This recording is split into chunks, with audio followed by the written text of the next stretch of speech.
Am I wrong for not giving my sister my baby? I am aware how insane this title is, but hear me out.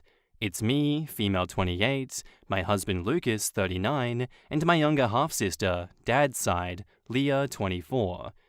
My husband and I met through work 5 years ago, but didn't date right away. We tied the knot by eloping 2 years ago, as I predicted Leah would cause wedding drama. Leah herself had a failed engagement 1 year ago. We gave her our condolences, but she said if I really cared, I would stop wearing my engagement ring around her, flaunting it. I obviously did not take it off. It's a vintage ring that is an heirloom in Lucas's family.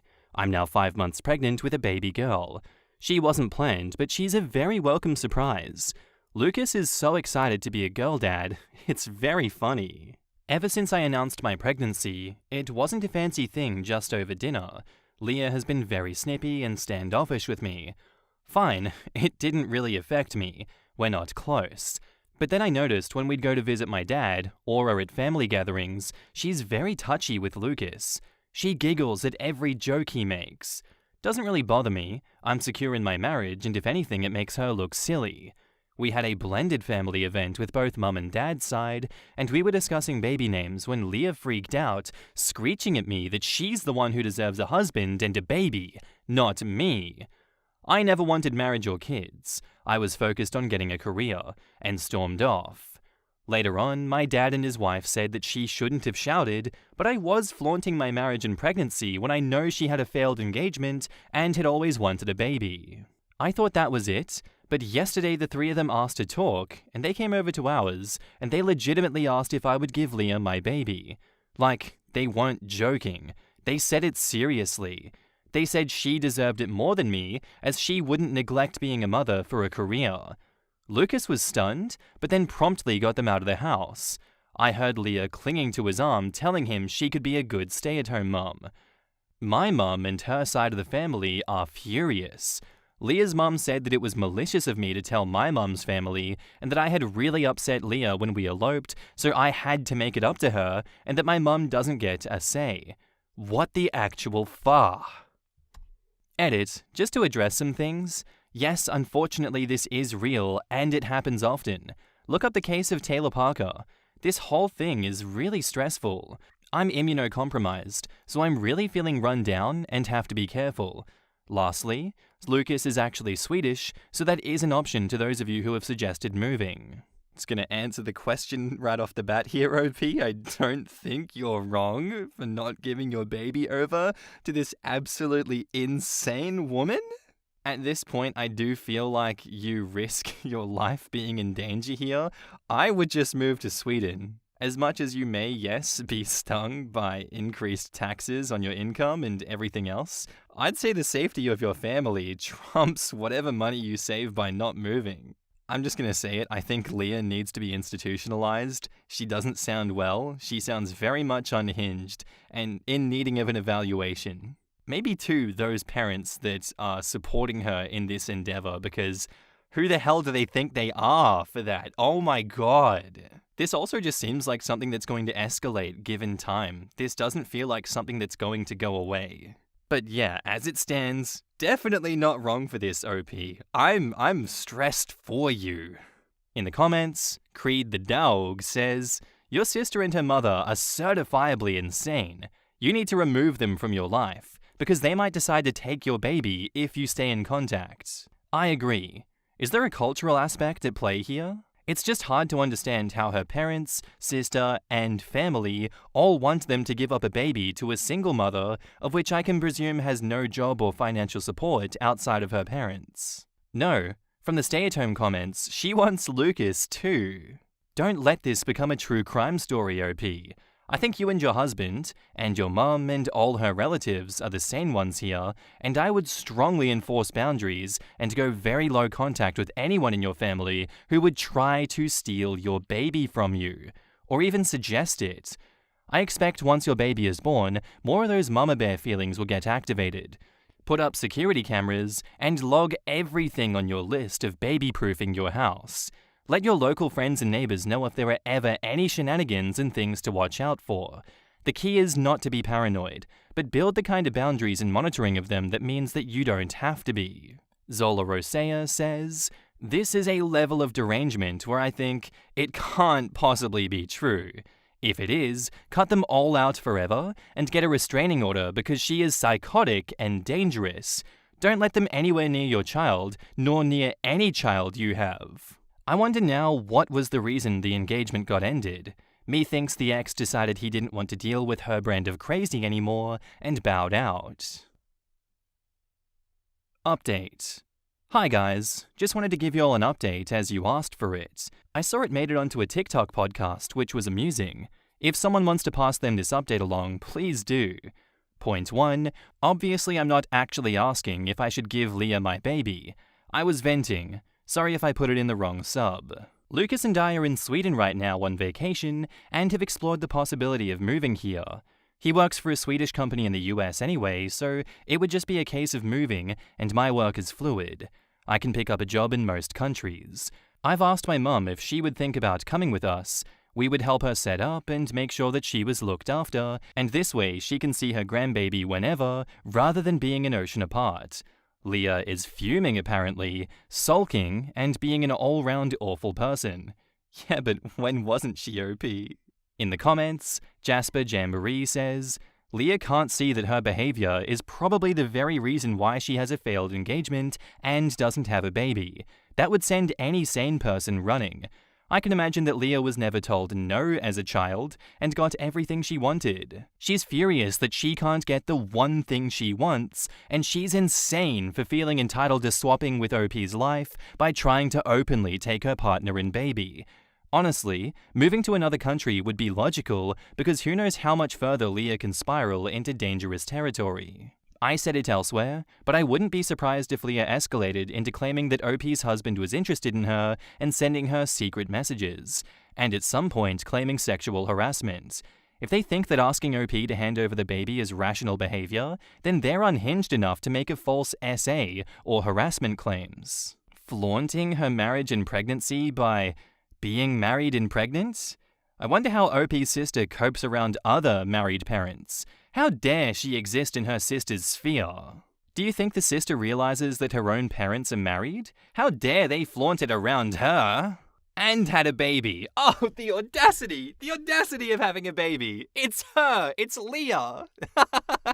Sadly, there is enough messed up people out there who feel entitled to someone else's life. Yes, including their kids and partners. Maybe if the sister had gone to therapy, she could have dealt with whatever resentment she has towards OP and her own failed engagement, and all of that drama could have been avoided. I hope OP gets to move to Sweden with her hubby and baby, because frankly, her sister is unhinged and dangerous, and shame on their father and his wife for enabling her insanity. Sadly, if the sister doesn't get help, she'll eventually turn her anger and jealousy onto someone else. A married friend, a pregnant cousin, etc., etc. Agreed. After hearing that, I told my sister-in-law that should she ever need it, I would be her surrogate. A friend told me that I should give her, the friend, my baby after I give birth in October. She was serious. Gee, I wonder why Leah's engagement failed. I can't possibly fathom why anyone would want to run screaming from her. Absolutely bewildering. I know, right? Leah's just adorable with her little quirks and demands. Why OP has an issue is beyond us. Signed, Leah's nuttier than squirrel poop parents. I can understand OP coming to Reddit. Sometimes there are just things that are too egregious, they trip your brain and make you question your reality. And family posing, "let us take your baby," as a serious request, is one of them. OP needs to get the far away from her family. My brother-in-law was pissed because my husband, the baby of the family, and the mostly forgotten child, got married first, and we had the first grandchild/grandson. He tried to kidnap my son as a baby, and then again as a teen. Husband told him that he was lucky that I wasn't there because it took both husband and father-in-law beating on him with a giant mag light and a 2x4 to get him off my son. We keep a shotgun under the seat of the truck during hunting season and for defense on road trips, secure and locked. It's specifically a .20 gauge, so my little self can handle it.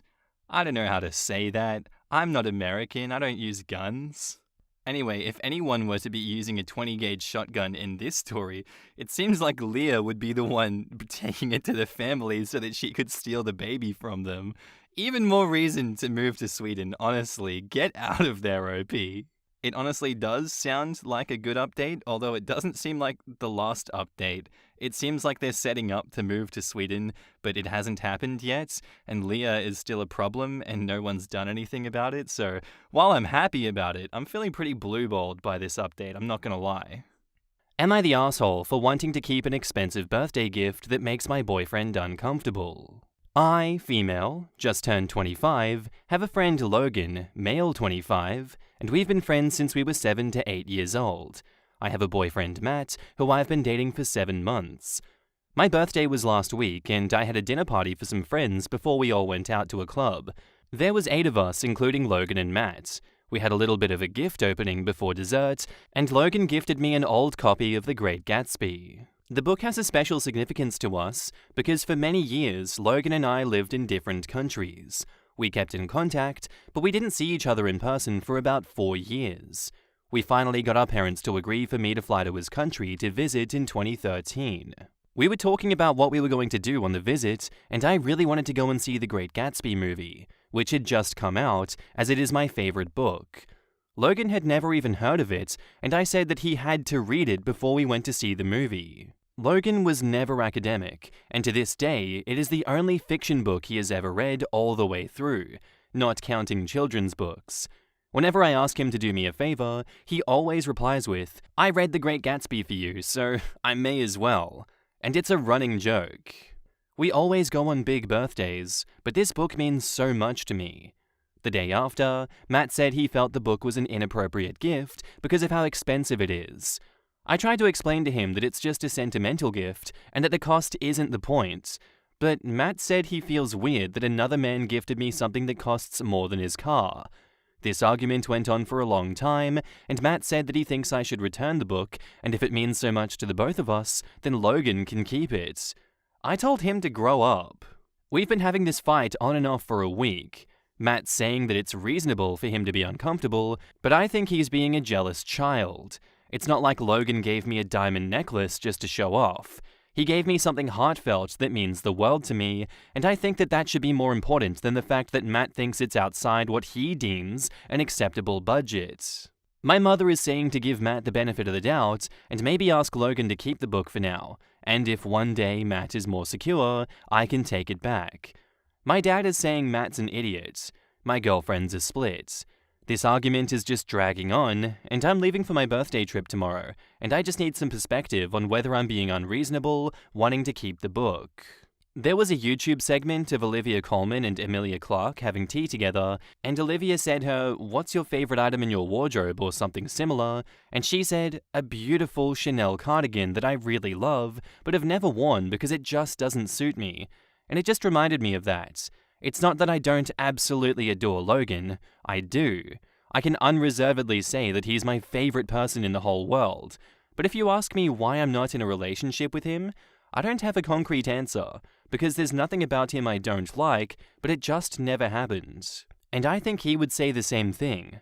When I think of the way that he was with his ex and the ones that I've had, including Matt, I don't see us being that way, / those people for each other. OP has offered the following explanation for why they think they might be the asshole. I think I might be the asshole because obviously by keeping the book, I'm hurting Matt in some way. And maybe at this point in our relationship, his feelings should mean more to me than the book. I can understand why you feel like you're hurting Matt, as he has made that apparent, though I don't know how truthful that is personally. I think the hurt comes more from a jealousy between you and Logan. I think he also may feel a little bit threatened by this too, and that's why he's rallying people to get on his side for you to give it back. And given that last bit of description, I don't think he's wrong for feeling that way. It seems as though there is a bit of a blurred line with you and Logan. But I don't think this is serious enough to warrant you giving the book back. I think this is something that he just needs to trust you with, and if he doesn't trust you, that speaks to more problems in your relationship than just on surface level here, you know? As it stands right now, I'm actually going to go no assholes here. I don't think enough has happened to warrant anyone really being an asshole. Like, I can see where Matt's coming from. In the comments, Beck2010 says, "Your dad is a smart man. Listen to him.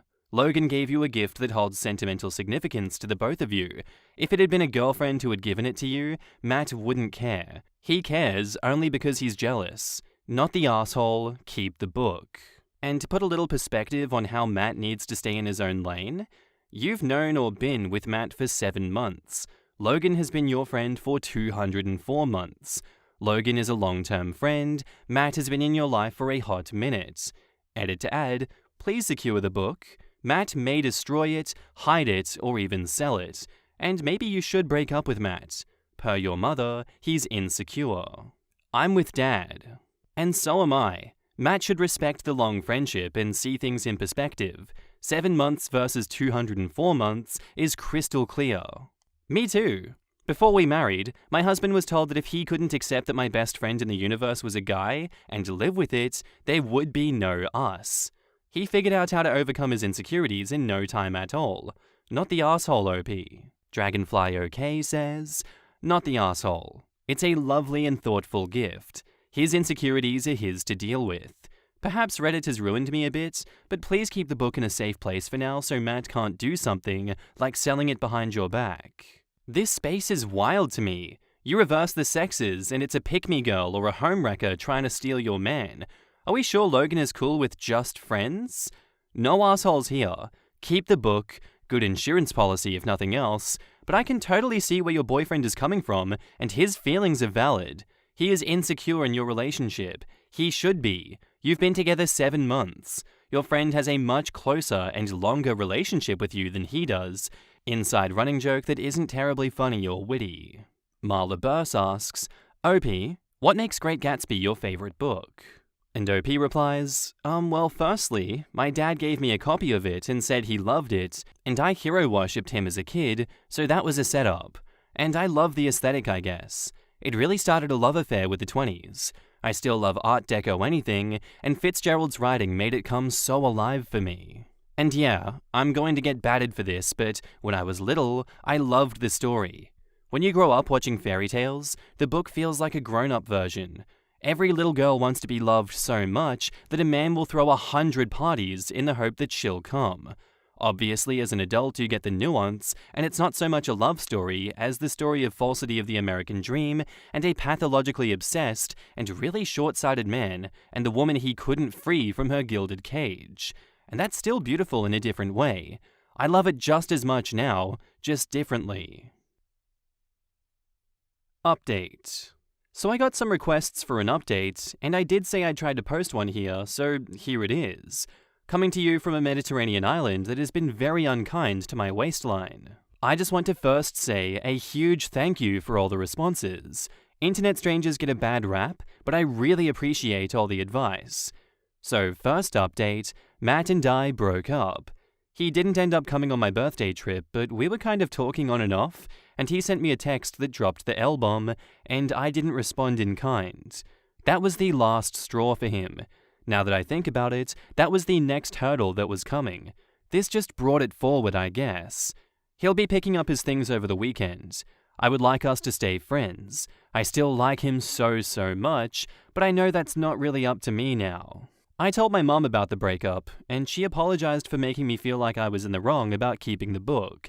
She said she was just so used to seeing me treat men as disposable, and because I'd been with Matt for so long, she thought that maybe he might not be, and she got too caught up in that. I think hearing that I wasn't even ready to say I love him was a shock to her, and she realized she had been telling herself a story about him and me that wasn't what was playing out. On to me and Logan. Obviously, a whole wealth of opinions and advice was shared about our friendship, and honestly, going through the comments on the post was the first time I'd really ever thought that deeply about our relationship. It brought up a lot of memories and feelings, and I did end up talking to Logan about it and telling him about the original post. I ended up making notes of some people's questions and asking him. I really wish I could include all of his answers here because I think his responses were pretty funny. That said, word limit, so I'll keep the answers short. Logan did not buy the book as a way to express romantic interest, and the plot was not relevant to his choice to purchase it. Logan has never wanted to date me. Feelings are complicated. Obviously, there was more we talked about, but I'll just leave you with another metaphor since the cardigan one was such a hit. Sometimes a thin gold chain will sit in your jewelry box for a decade, and over the years it'll tangle, and the knot will be so inextricable that you can't tell where the chain ends or begins. It would take a long time to pick that apart. Some people get out their magnifying glass and a good lamp and work until the chain is good as new, and some people might decide to just put it back in the box before they break it. We're trying to be the first, but the second might end up being okay. We'll see. I think that's everything. Thank you to everyone who responded. I laughed, I cried, I had an existential crisis. It was a wild ride. In the comments, Pretend Ty says, I feel like some context is missing that was from OP's comments. She and Logan are rich. Matt is middle class. The book is a 1925 copy with paperwork, and she considers it the same amount as spending money on an upscale restaurant or buying a car. She wouldn't answer comments about if Logan asked her out if she would date him after the initial shock, citing that she could speculate all she wanted, but it wouldn't matter because he wasn't going to ask her, though she very much denied they had feelings for each other and that Logan wouldn't confess after all these years. She's moved cities and followed Logan to college, including annoying her dad into driving 5 hours to support him at a career event.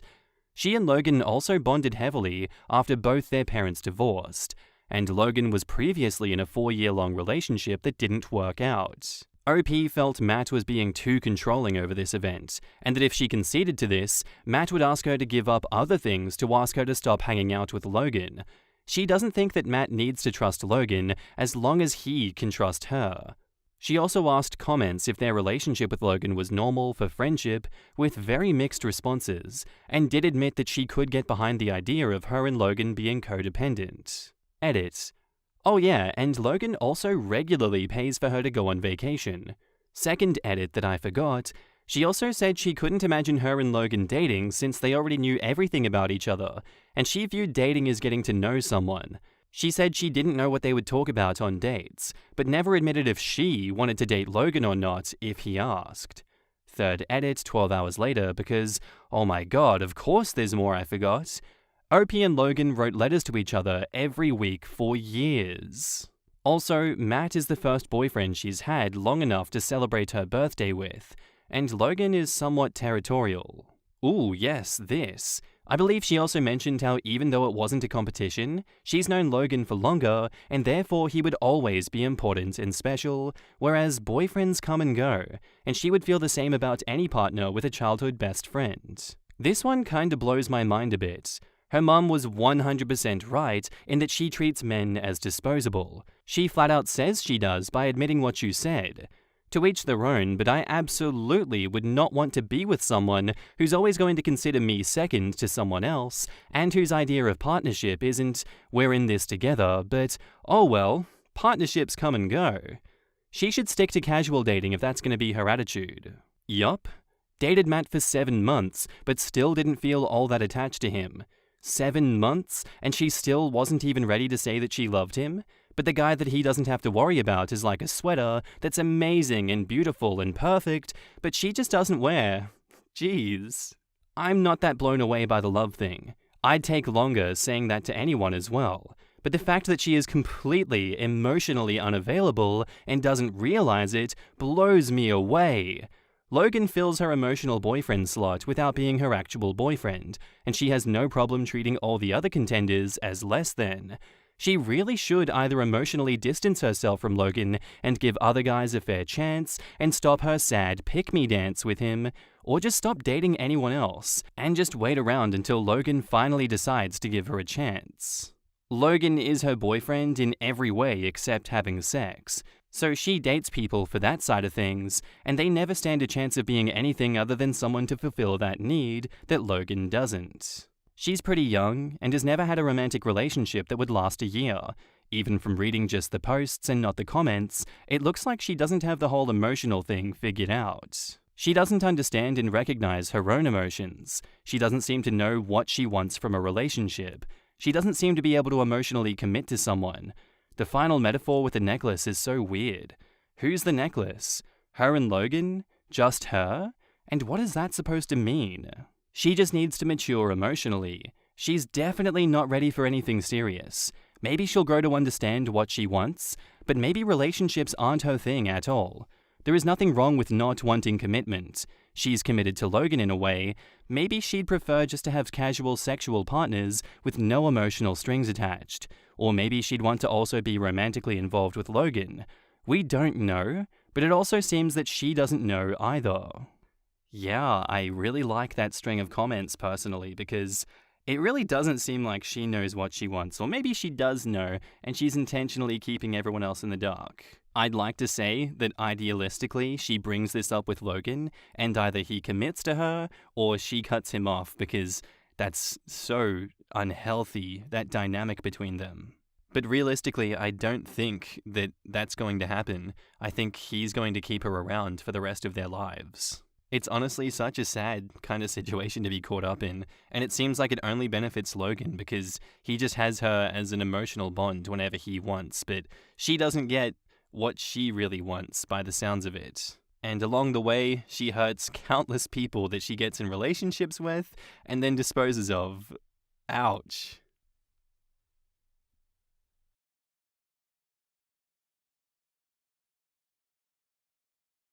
My boyfriend faked a proposal, so I broke up with him. I, 24 female, have been dating my boyfriend Andrew, 26 male, for 5 years now. We've had a healthy and stable relationship up until today. Andrew's always been a prankster and makes jokes with me all the time, and I do it to him too. But today he took it way too far. In the morning, he woke me up at 7 a.m. and told me to wake up because he wanted to take me to the spa. I was pretty surprised because it wasn't a special day or anything, but I was all in for it. At the spa, he told me how he wanted to go to a fancy restaurant after we were done at the spa and that he was paying. Of course, I agreed, as we hadn't been out together in a long time. We then got to the restaurant. We had a beautiful and romantic dinner and just a nice time in general. We were talking about a house we were planning to move into and chit-chatted about other stuff too. After around 40 minutes, Andrew stood up and got on his knees and took out a box from his pocket. My heart stopped beating. I hadn't even predicted this. We've never talked about proposals before, but I also thought that it was a great time now. He did a speech about how I was the most beautiful girl in the world and how he wanted to live with me forever, and ended with, "Will you marry me, my princess?" And of course I said yes. Seconds later, all that excitement turned into horror. He opened the small box I expected he put the ring in, and in it was a note saying, "You've been pranked." And Andrew started laughing hysterically. He continued with, "Baby, this was just a prank. I'm not ready at all to marry you yet." He was leaning in to hug me, but I gave him the biggest slap ever, with tears streaming down my face. I just told him, "We're over, you effing scumbag." I'm now sitting in my bed crying and writing this, and I don't know what to do. He's been texting and calling me, but I haven't responded because I feel so sad, betrayed, and mostly angry. I thought this was going to be one of the best days of my life. What should I do? In the comments, Forgotten Horse says, "Old boy took it too far. It's hard to come back from that sort of disrespect. I think you would be best not seeing him anymore. He lied to you and tricked you, now he can deal with the fallout." It seems in these pranking relationships, someone always goes too far. I just don't get it. You're supposed to feel safe with your person. How can you feel safe perpetually on guard for pranks? I hate all of this. Opie, I hope you learned a lesson here. Not always. My ex and I started out like this, but a couple of years in, we had a talk about how we'd both been living in a state of heightened anxiety, and we needed to call a truce. Both of us were too worried about what the repercussions would be if we broke the truce, so we went years without targeting each other again. Neither of us wanted to risk starting a war. I don't even remember what the last prank was. It was before we got married. I am really happy for you, and I'm glad that you guys stopped. I can't imagine living like that. Honestly though, the fact that you even had to live with the heightened anxiety is too far for me. I just don't think that these pranking relationships are very healthy in that regard. But again, I'm glad that you don't have to live like that anymore. Well, I grew up with it too. My mum started it, and I started doing it back when I got older. If it was one-sided, it wouldn't have been fun, but we both played our part in it. We actually found an outlet in the form of our once-a-year Halloween shit. It probably helped that our pranks were centered around jump scares. It's not like we were throwing water balloons at each other or anything, just perfect opportunities to scare each other. I do remember the last pranks now. His was hiding in the pantry when I thought he wasn't home. I went to throw something away, and he was waiting in there. Just threw an arm out and rah! I effing dumped my drink on myself. For me, it was a spider prank. We were cleaning out the garage and found a huge wolf spider. I scooped it up in an old peanut can and carried it out to the end of the driveway to dump it in a bush. On the way back, I got a brilliant idea. Got about 10 feet away from him, looked in the can, and pretended that it was still in there by screaming and dropping the can in his direction. Empty peanut cans bounce. So as that empty can bounced and clattered across the driveway towards him, he jumped and danced around, yelling, as he tried to learn how to spontaneously levitate. I just about pissed myself. We always found that shit funny.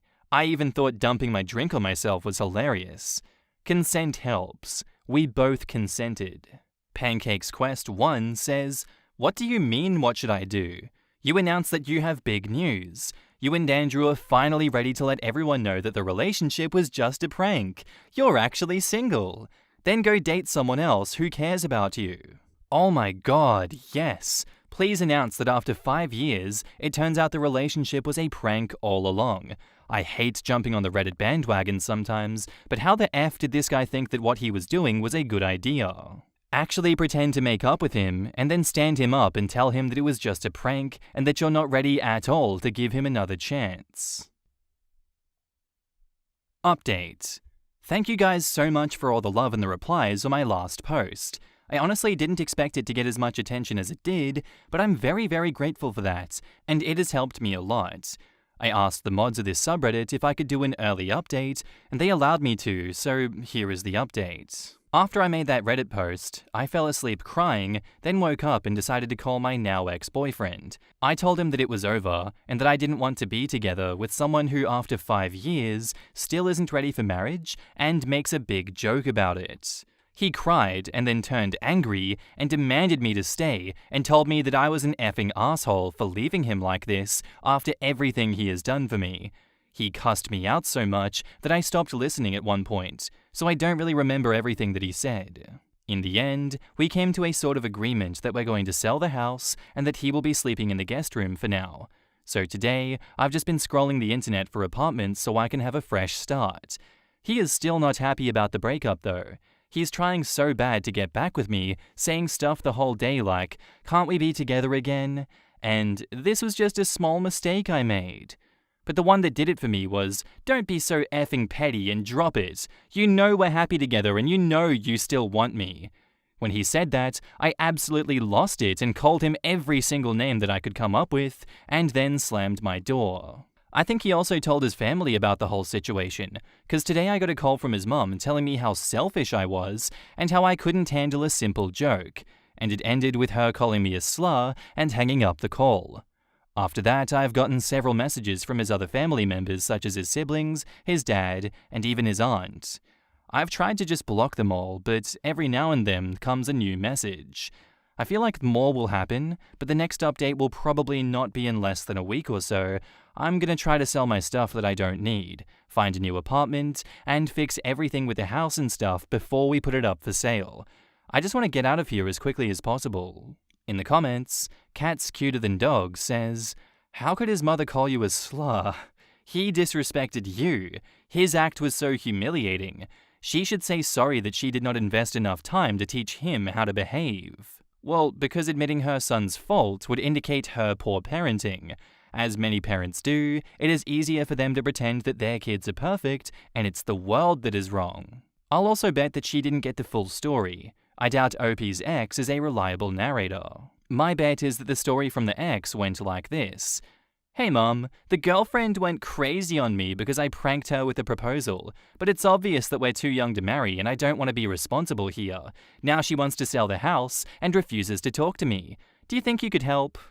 That is, assuming that he even said what the prank was, instead of just brushing it off as just a prank. My bet is he mentioned a prank, but not the joke engagement part. He probably said something like, "I don't know what got into her. I just told her that I wasn't ready for marriage. Now she's forcing me to sell the house out of spite and won't listen to reason." Barbecued Brownies says, "If you own a house together, get a lawyer.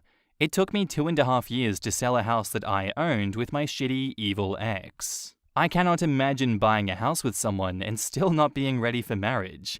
What? Yeah, I could never make such a huge financial commitment with anyone that I wasn't planning to live with for the rest of my life. Demanded me to stay is a red flag of a phrase if I ever heard one. You know we are happy together. You know you still want me. You do not want to see me when I'm angry." Psych! Alright guys, thanks for watching my latest epic pranks vid. Remember to smash that motherfrickin' like button, hit subscribe, and follow me on Twitter and Insta. Kablamo! Epic outro music. He didn't even have the decency to apologize. But I guess a guy that could do that and think that it was funny also wouldn't think that he did anything wrong. I'm sorry he did this to you, but you're better off without him. That's the kind of guy who would also pretend to cheat and then call it a prank. Yeah, I think there's good reason that the pranks genre on YouTube kinda got beaten out and forced not to remain on the platform. 2015 and onward YouTube with that prank era feel like has a lot to answer for some of these people. What this guy did was absolutely heinous. I would have died. I would have crumbled internally into a supermassive black hole if I had been put through something that OP in this story did. And now, onto the final update. Hello everyone, it's been a while since my last post, and once again, I want to thank you all so much for all the support and love. As for now, this will probably be my last update. After my last post, we had constant fights for days during the evenings, and one day I decided that I had enough. My closest friend let me move in with her for now until I find somewhere else to live, and I still don't know what we're exactly doing with our house. But I've gotten lawyers involved and it's going to take quite a while. The biggest incident since I last posted is probably that I met my ex's mum in a mall and she full out screamed at me in public. I have never felt so humiliated. Everyone probably thought that I'd done something horrible as she yelled things like, "How could you do this to my son?" and "You're a terrible human being." I just walked away, but I still felt so embarrassed. Also, ever since I moved, constant messages have appeared from my ex, from his friends, and from his family members, and they are nasty messages. Such as, "No one would give a flying fuck if you died. You are a waste of space." Or, "You are such a self-centered slut, leaving your boyfriend over a small joke." I try to ignore them, but sometimes I do break down over them. This situation has also helped me learn who my real friends are, as some of my friends turned their back against me. This whole thing still feels so surreal to me, and it's going to take a long time for me to process it. However, if there is anything else that I need to update you on, I will. Thank you all again so much for the support. It honestly has been helping me a lot. In the comments, Marv115 says, "Screenshot and publish the messages. They want to shame you, shame them back. Especially the mum and friends. They want to harass people. Blast them publicly. Yes, this. And tell your story on Facebook. Why I dumped my ex. Then name and shame every single person attacking you. And girl, this is the one time you pull the poor me rope. Ex hurt me, humiliated me in a public restaurant, and laughed that he would not marry me. I left him because what's the purpose of staying in a relationship without a future with a man who does not care for me? He broke my heart. I tried to move on, but his mother, his family, his friends keep attacking me. Then start copy and pasting, adding full names, linking them to their nasty bullying comments. The screen makes cowards brave. Expose them. If 1 or 2 of them lose jobs over this, it'll be their just rewards. For a lot of women, the day they get proposed to is one of the happiest days of their lives. How can these scumbags think it's not a big deal, and you are all of these terrible things for leaving someone who obviously doesn't see your future together seriously? Those people can go kick rocks and continue to be lame-ass flying monkeys. I'd keep the messages from him and his family to show to your lawyer. This is messed up. Yeah, what a shitty memory to give her. You should be able to sue someone for that kind of public shaming that OP was given. That's PTSD inducing. And who knows what the hell her ex told her friends. Obviously got to them way before she did, and now she's being shamed again. It's sick and predatory. At least it wasn't a real proposal. You would have been stuck with that trash family of his if you married him. Imagine having that woman as a mother-in-law/grandmother to your children. You know you still want me.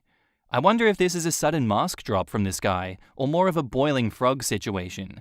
Because my god, what a dingleberry. Now OP needs to prank the ex by saying she wants to get back together, set up a romantic restaurant, but the plot twist is that all the staff and other diners are Redditors ready to point and laugh when she burns this asshole's pride to a crisp.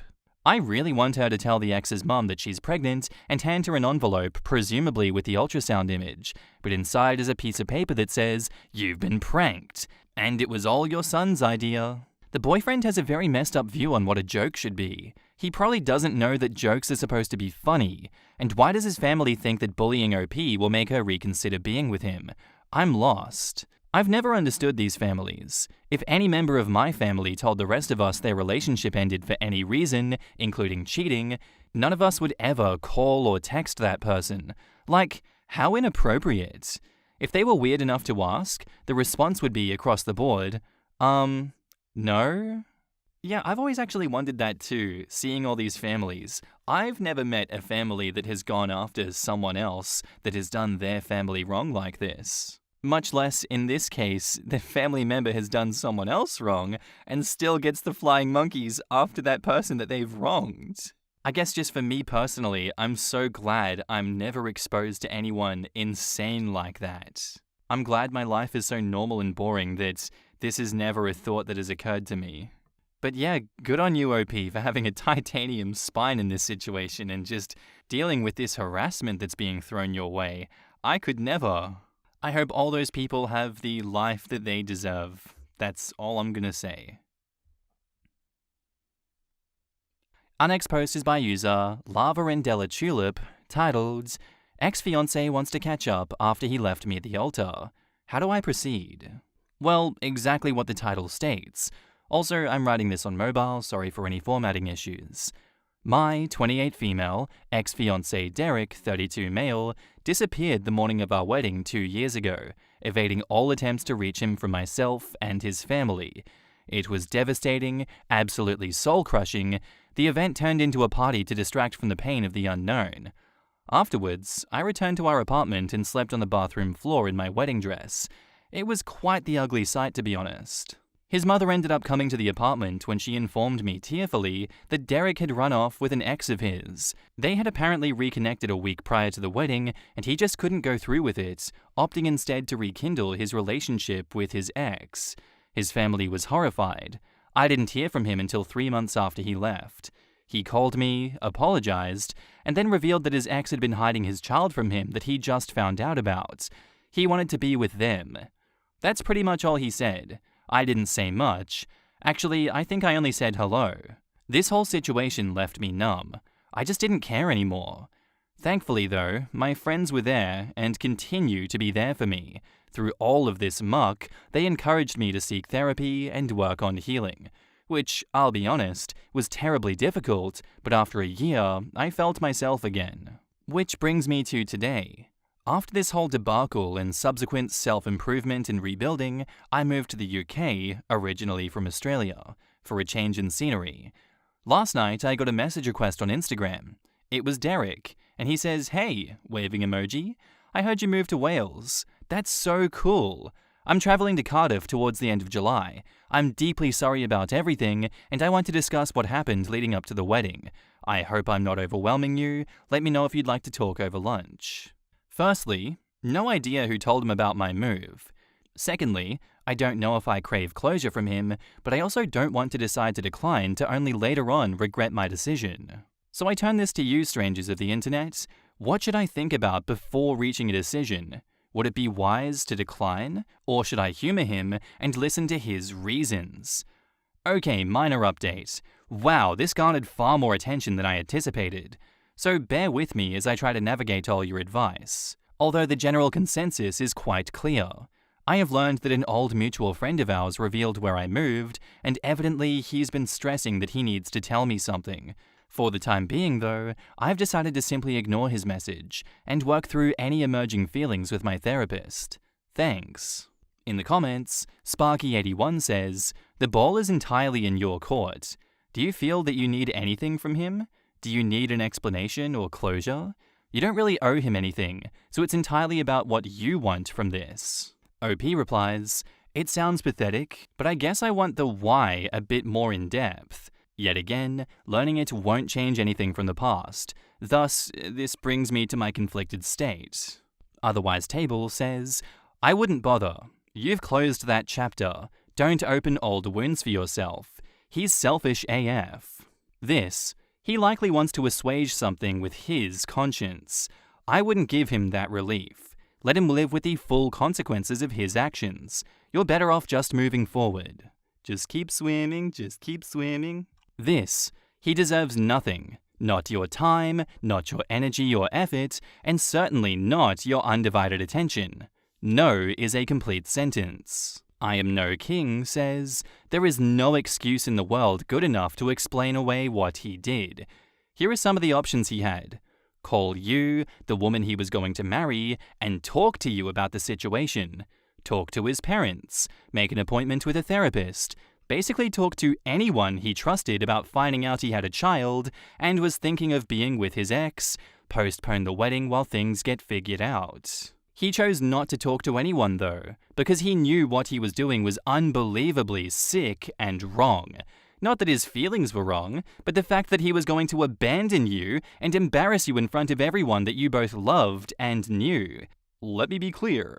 Instead of calling anyone and cancelling the wedding, not even a cowardly text message, he let you get ready, get your makeup done, put on your damn wedding dress, and let you think the day was going to be one of the happiest of your life.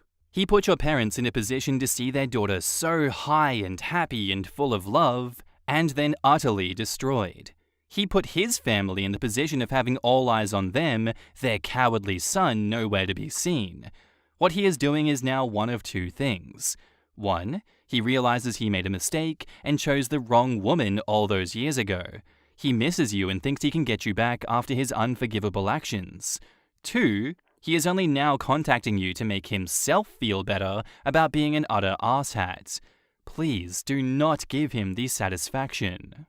I'm on board with that one, OP. They took the words right out of my mouth, because I was going to echo that sentiment exactly. Trust me, that was going to happen. For me personally, I want to hear the tea. I do want you to go and give him a chance, and I want to hear the bullshit that comes out of his mouth, because I want to laugh at him. But for the morally right thing, and the right thing that you should do for yourself, you should just block him and move on from this. Not even give him the time of day, you know? I will take a prank engagement any day of the week over being stood up at my wedding, that's for sure.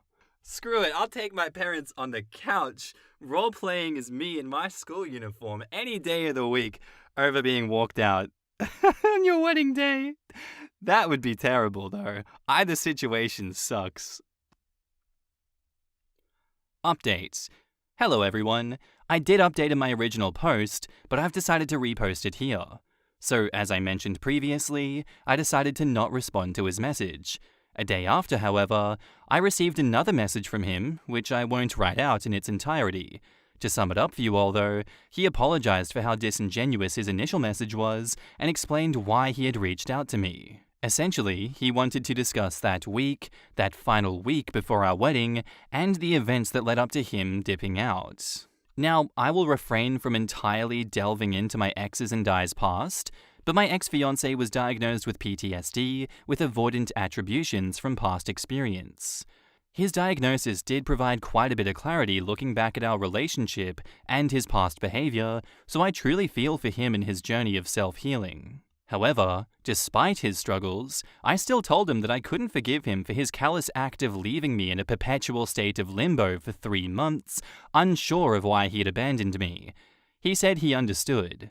Now, and some of you will be quite mad at me, but I ultimately agreed to meet him for lunch, and I do not regret it. He's not with his ex. Actually, She passed away 6 months after he left me at the altar, which is part of the reason why she reached out to him in the first place. Since then, he has been working on himself through therapy and navigating single fatherhood. Yes, the child is his. Oh my god, the tea! Oh my god! The lunch wasn't too long, but it was all around cathartic on both sides. At the end of the lunch, he handed over an envelope which contained all the money that we spent preparing for the wedding. Honestly, I was dumbfounded. It wasn't a gesture that I was expecting on his behalf, and I think that he was taken aback when I returned the ring that he gave me. It's funny. I held onto the ring just in case I needed to sell it if my finances continued to be unstable, but I never had to. Ironic that in the end, I did receive money while seemingly trading that ring. He looks better, and not to toot my own horn, but I feel I do as well. Now that chapter is concluded, and I no longer feel rage or remorse. I feel free. I feared that I might have still harbored feelings for him, but I've since found that I loved him for the man that he was in that moment when we were together, and though we're apart now, I'm okay with looking back and acknowledging the love that I had for him. I've closed that chapter now. With him, with the woman that I was with him. Thank you all so much. Any advice on what I should spend the money on? In the comments, wow, I'm not a believer in closure, but that is some serious closure. Right? Part of my brain went, damn. He apologized, explained what happened. A shitty situation for all involved, quite frankly. Gave her money to offset the money spent on the wedding. Sounds like a great guy. They should get mad. Oh, wait. I feel for both OP and the ex. You're right, though, about closure. Rarely in life does everything get so packaged up so nicely with a bow. Yeah, it was a really shitty thing to do with no explanation, but I can sympathize with the weight of getting a call from an ex of, we have a child you didn't know, and now I have a terminal diagnosis. None of that justifies ghosting for months, though. If you claim to care about a person, you don't just do that to them. No, it doesn't. Apparently he also has PTSD from stuff in his past. Also doesn't justify it, but does explain it. PTSD causes irrational reactions to things. Yeah, for someone with undiagnosed PTSD and avoidant personality mental issues, this situation really isn't surprising. Username 89054 says, this is a great case where her ex would garner a lot more sympathy if he had communicated. All he had to do was say, I just found out my ex had hid a kid from me for years, we need to hold off on getting married until I figure this out. Boom! Relationship hope is kept alive, and you don't completely F the person you're supposed to marry over. More so if he said, ex had a kid and is dying of cancer in the next 6 months. Truly hard to imagine what PTSD could do to someone.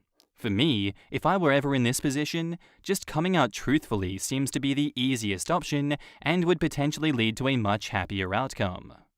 Yeah, honestly, for me, I have no sympathy for this guy at all. Honestly, I hope he has the day and life that he deserves also. You may have PTSD and avoidant personality disorders, but there is no excuse for his actions. This is honestly one of those situations where it's like, tough nuts, bucko.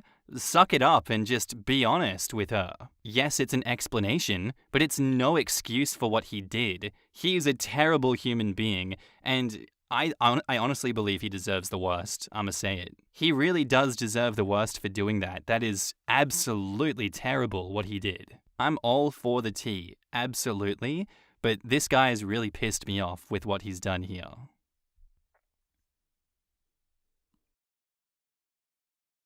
I ignored my husband so much that he went away without telling me. I, Carla 30, am 6 months pregnant with mine and my husband's, Harry 31, first child. During this pregnancy, I've been very exhausted every day and would usually come home from work and go to bed an hour later. Then I'd wake up at midnight and reheat what Harry had made for us for dinner. For context, I've been a part of a huge work project that's been going on for months, and I've been extremely overworked. On top of this, my husband doesn't have a job at this moment and isn't looking for one unless I remind him. I've been working overtime to get as much money as I can before maternity leave. Our anniversary was on the 6th of August, and I'd asked him if we could have a romantic dinner at home and then snuggle up to watch TV under a warm blanket. I thought it was a wonderful idea since I was too tired to go out, and because I knew that Harry was doing most, if not all, of the household chores. However, he seemed a little annoyed when he agreed, but I thought nothing of it. The next morning, Harry seemed quite cold towards me and barely looked me in the eyes. Once I got home from work, he wasn't there, but that was normal since he could have been out with friends or at an interview, and so I went to sleep. I woke up at 11 that night to see that I was still alone in the house, so I checked my phone. I had about 8 missed calls from Harry and a long text. I'm summarizing, but the text read, "I understand how tired you are because of this pregnancy and you having to work extra hours most days, but I'm over being ignored every day and having a 5-minute conversation with you every so often. You expect me to do all the housework and plan our boring anniversary alone. I'm really annoyed, so I'm staying at a friend's tonight. Text me when you see this." Of course, I called him and texted him about being sorry and wanting to talk, but I never got an answer. In the morning, I called my boss about having a day off and spent most of it waiting for Harry and planning my apology. However, when he came home, he silently handed me a rose and a card saying that he loves me but needs a few days away from me to figure out what he's going to say and do. Then, those days became a week. This part happened on the 13th, 8 days later. I messaged him every day, and he would constantly say that he needed one more day or just another night at his friend's to figure this all out. But on the 13th, I decided to go to the friend's home that he was staying at to confront him. So I drove over, nearly 30 minutes away, and banged on the door so hard that I could hear it echo from inside. By this point, I'd realized that I should have put more effort into our relationship, but he also should have talked to me about this instead of running away. Harry's friend came to the door and was confused but pleased to see me. He seemed a little on edge as I talked to him, and he had to break the silence every so often with comments about my pregnancy and how he couldn't wait to meet the baby. Finally, we stopped talking, and I practically demanded to see Harry, saying that I wanted to apologize, but also explain how childish he was being by hiding from me. The thing that I found absolutely hilarious, but actually not at all, was that his friend said that Harry wasn't there and had left for Ireland on the 9th. Ireland! To say that I was absolutely beyond furious and extremely confused would be such an understatement. His friend invited me in and sat me down to talk. Turns out that Harry had told his friend of our problems and had come up with a solution of going on a holiday as a couple to sort everything out and learn to love each other again, in Harry's words. So, of course, his friend thought that it was a lovely idea and helped him to book the flight on the evening of the 5th, the first time he had stayed at his friend's house. Since it was a last-minute booking, Harry's friend had stayed with him for quite a while before they found a flight who was taking a few more passengers due to cancelled tickets. His friend then explained how he'd been confused when I arrived at the door, but didn't want to say anything about the holiday in case it had ended early due to us arguing. Harry's return ticket is booked for the 20th of August. I am just so angry and quite heartbroken, to be completely honest. I messaged him the moment his friend had finished talking, and Harry only responded an hour ago with nothing more than a "had to figure things out, sorry." So now I'm home alone again, and trying to figure out what I'm going to do and say when he gets home. Anyway, thanks for reading about how my life is going. Side note, I'm from the UK, so Ireland isn't as far as people think it is since I'm not American, but it still is so far. Other side note, a question that keeps repeating is, where did he get the money from without you noticing? So I'll leave my explanation from the comments here. He has a bank account with his money from when he worked as a teenager and a little into his 20s before we met. And a few years ago, we agreed not to touch that money and add to it every so often. It was a backup savings account. So I'm assuming that he took the money from there since it wasn't from the joint account. In the comments, Witch on a Moped says, "This is a very extreme way to handle being upset by your tired, overworked, pregnant wife. Has he tried talking to you before this? I'm wondering if he's using this as an excuse to leave. 2 tickets, a wife that doesn't pay attention, an affair would be easy." OP replies, "I feel awful for ignoring him, but also because I can't answer your question. If he has tried, then either I couldn't tell that it was a serious conversation, or that maybe he was trying to be polite, and so he never truly conveyed what he wanted to me. I would wait at the gate for him, although he now knows you know, so he'll probably change his arrival date so you won't catch him cheating. He's gaslighting you to feel awful for ignoring him. You were pregnant and overworking yourself at the cost of your health. You are going to have one baby. Please dump the one already in your life. Get a lawyer. Martian T says, you didn't ignore him. You're the only one with a job and exhausted from being pregnant. I did the same thing for over a month and would have continued because I had no other choice. I was so effing exhausted that by quitting time, my hubs had to practically force feed me. Some weekends I took 2 naps. He never complained. There is so much better out there for you. This man was supposed to love and support you in sickness and health. He is so goddamn selfish. I'm wishing you and baby all the best and hope many blessings are coming your way. Aussie Jean says, am I missing something? So you, at 6 months pregnant, are busting your ass working long hours to save for maternity leave and support your unemployed, unmotivated husband. You are so exhausted you fall asleep an hour after you get home from exhaustion, not from wanting to ignore him from what you said. In response, he takes money from the savings account you both contributed to and goes on a holiday to Ireland. And you're the one expected to apologize to him. You are the one that deserves an apology here. Back up to the post, there is another edit. I've had a little time to think. Here is another note, 6 hours later. I knew this post would get attention, but I assumed it would only be a little. I've never used Reddit before, but I've seen it on TikTok a few times, so I thought that posts only became popular on there, and maybe this would get as popular as my Am I the Arsehole post. Not very. I was upset when I posted this, and didn't think about how I would handle all the judgments and conspiracies once I'd calmed down. I appreciate the hard truths, empathy, and/or advice given to me, but I am not divorcing him, changing the locks, calling a lawyer, or anything like that. Small update. It's the 17th now. I've had a longer think. I'm not deciding anything until our talk, but I definitely won't be staying in my home with him after this. I can't trust him not to run away again. I'll talk more about this on my actual update, but I've gained some self-respect and realized he's being an asshole. I talked to my mum, and she's happy for me to move in with her on the 21st, and I'm free to stay for as long as I need to. So I'm going to post an update to just clear the air when I can. Hopefully the day or day after Harry is home, 20th or 21st, and then delete this all a day or two later, or I'll forget to. Update. I want to start this out by saying that a lot of questions have been answered since Harry came home yesterday evening, the main one being that he did use the second ticket, but for his sister. For the last few days, Harry's friend has been living with me and helping me through this. One way was that he scheduled a couples and individual counselor for Harry and I. I've also been calling my mum every day since the 13th, and with the one counseling session, Harry's friend and my mum all giving me the same advice, I scheduled an early maternity leave with a slight bonus to each paycheck because of all of my overtime and unpaid help. I officially leave work in 4 days. Back to yesterday, Harry's friend went to pick Harry up and sent me photos of who he was with as reassurance that it was his sister, Tiff, not her real name.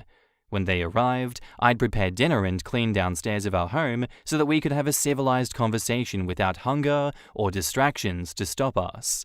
Harry looked extremely tired, and he seemed to be on the verge of crying the moment I opened the door to them all. I was incredibly patient for the sole reason of being able to get through this discussion in one piece, and so when Harry wouldn't speak, I let Tiff explain why she had gone with him.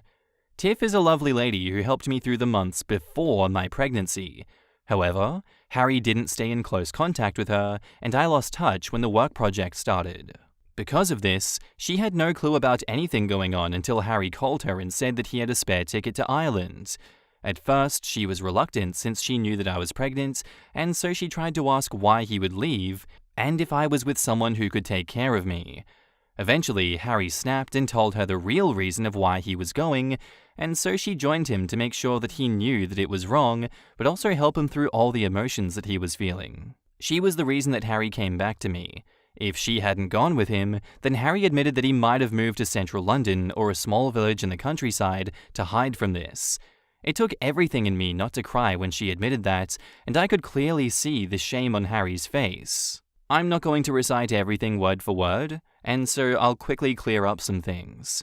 1. Harry did use the backup savings account like I thought to pay for the tickets. 2. The reason that Harry's friend didn't see who the other ticket was for was because once they had found the tickets, Harry's friend went to bed. 3. Tiff was by Harry's side the entire holiday in Ireland and confirmed without a doubt that this wasn't to find a fling. They spent most of the days in the cheapest hotel room possible in silence before Harry started talking about everything. 4. When we met and married, Harry was a loving, hard-working, job-having man whose only dream was to have a wonderful family, and then to retire to one of those cute stone villages in the south of England. After an hour, Harry finally spoke up. Tiff and Harry's friend went into the living room, but I never realized how strange it would feel to be with Harry again. He confessed that he had stopped loving me a month into my pregnancy. It wasn't to do with the fact that I was sick all the time, dirty as a mole, or wouldn't stop talking about the baby. He just didn't have a reason. Since he couldn't think of why he stopped loving me, he assumed that the love would come back in no time, and that maybe it was some delusion caused by the stress of a baby on the way. Over time, that love didn't come back, and he started feeling incredibly guilty and alone in it all, which is when he got fired from his job. He told me it was because his work performance was belittled by new management, but it was really because he was too trapped in his feelings to think of anything but how much he still didn't love me. Then, he never tried to get a job, because sitting at home without me, since I had to work more, was much better than sitting at work and possibly getting fired again. He came to love how he had time alone until the moment that he felt alone. That was when he refused to work, just so that he wouldn't have to see me. He wanted to sit and wait and see how long it would be before I came to him. The trip was to test the waters. It was to see if life would be better without me. He still hasn't decided. In his whole explanation, he kept emphasizing how he didn't love me and said it was like a child who needed to hear something 1,000 times just to understand it. He never apologized. In a rough way, I was shocked, distraught. If you have a word to describe that awful emotion, then I felt it. I cried, I shouted, I cried again, and we sat in silence until I could talk. Then I told him how I could never trust him again. How could I possibly trust him not to walk out on me or the baby? How could I trust him to tell me these things, or explain his emotions, or to see the story from both sides? How could I possibly work myself dry again for an unloving husband? And so I made the decision for him. We would go to couples counseling, not to be a better couple, but just to understand each other and learn to communicate properly while together and to other people. No matter what, our lives would always involve each other because of the marriage and baby, and so we need to be able to talk. I've moved into my mum's home, and I'm free to stay for as long as I need to. My mum is helping me to make the spare room into a nursery and is being the most amazing, supportive, incredible mum that anybody could be. Tiff and I are going to stay in closer contact, and Harry's ex-friend said that he can be the appointment driver and is going to be my second emergency contact. As for when I'm in labor, my mum will be with me, and Tiff and Harry's ex-friend will be waiting to meet the baby and to stop Harry from even seeing the delivery room. Finally, I made it clear to Harry that we will separate for now, but will divorce/remain separated after the baby is born. I will make sure that he is not mentioned on my emergency contacts. He can't be trusted to show up or even be where he says he is. I'm not going to update this anymore since I have things to do and a baby to prepare for. Thank you for sticking around and reading it all. I'll respond to whatever comments I see or want to, but those are all I'll say after this. In the comments, Pickleberry Match says, "Yeah, I get why the ex-friend became an ex-friend. If my friend pulled the crap that Harry did, I would have done the same. I don't appreciate being lied to, and I suspected the friend felt the same. My husband dropped one of his best friends when he found out the guy had been having an affair during and after his wife's pregnancy. It was their third kid, all under 5. He couldn't stomach the guy after that. I was honestly proud that he dropped the guy so quickly. My friend now lives in another state, and the wife is still there because their kids are so young, but I don't know how long that will really last. I hope she gets out one day because she deserves better. Sorry, babe. I didn't love you so much I got fired. I know, it's crazy, but anyway, I'm going to Ireland now. Bye."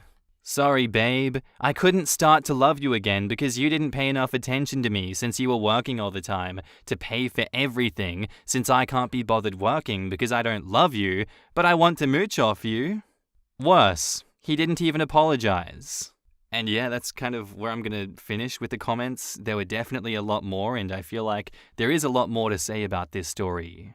But really, it's just dogpiling at this point. I think this guy does deserve to be dogpiled on a bit to learn his lesson. It's just, I think OP has this one handled. I don't know, this is just a terrible way to end the story. Glad that OP is out of there.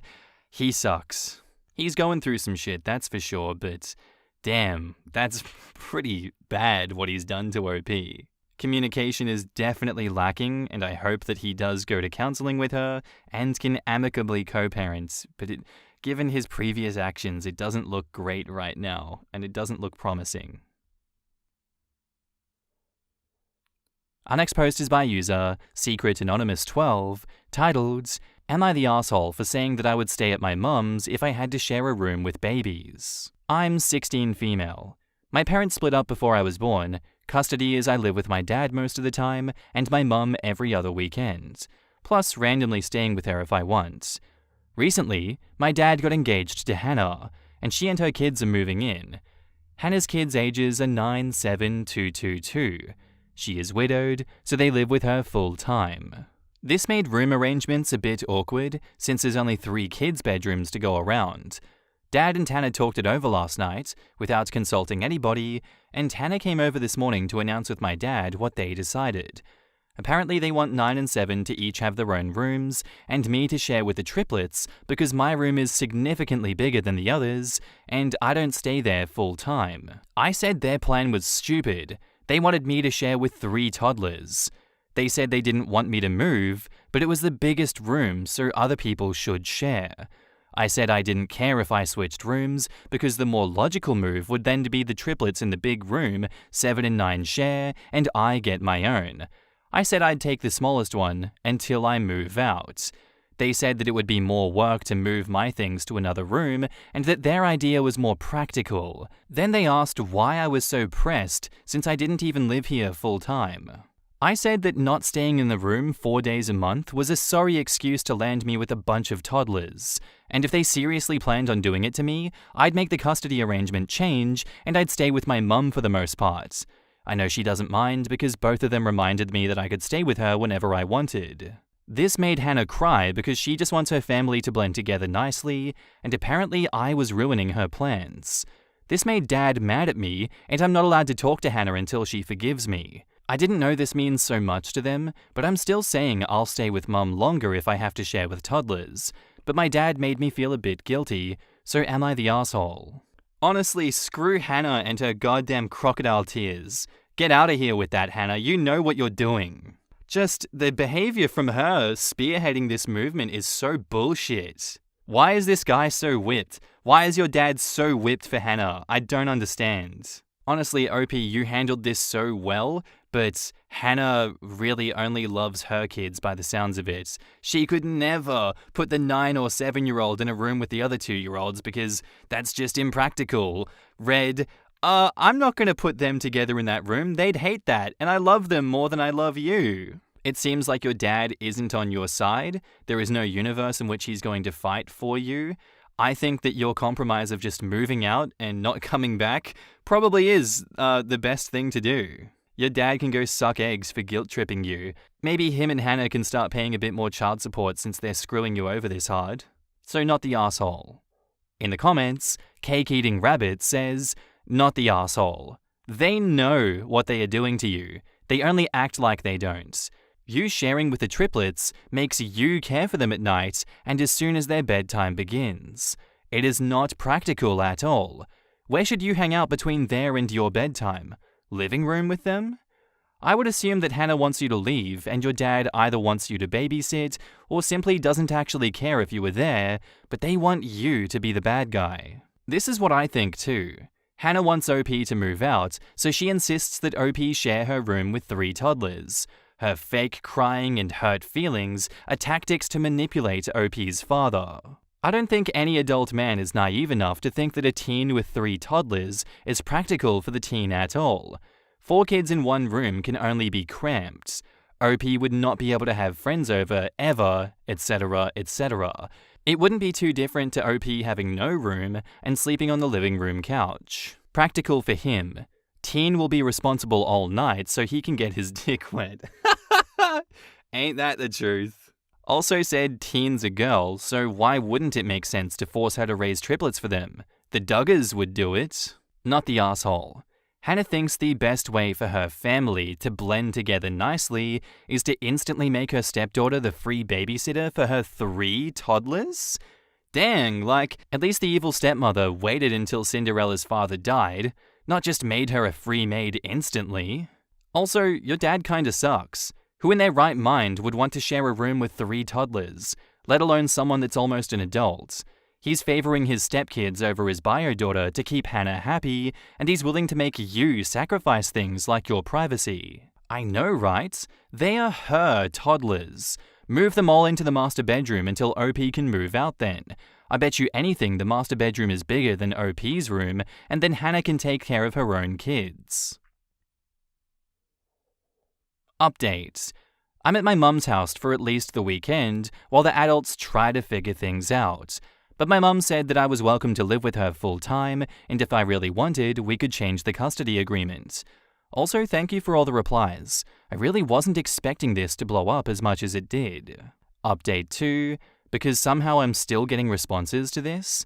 Everyone talked, but Dad and Hannah are staying with their decision, and I've decided to move to my mum's long term, and we're gonna switch the custody around, so I'll only see my dad every other weekend, and I'm just gonna sleep on the couch when I'm there. Obviously nothing is set yet, but that's what we're gonna do, and thanks everyone for being so nice. My 41 female, husband 52 male, has a second family on the side. I've been sitting with this information for almost 2 weeks now, and I still don't know how to proceed. My husband has been in what seems like a committed relationship with another woman, and he's playing happy families with her and her 3 sons.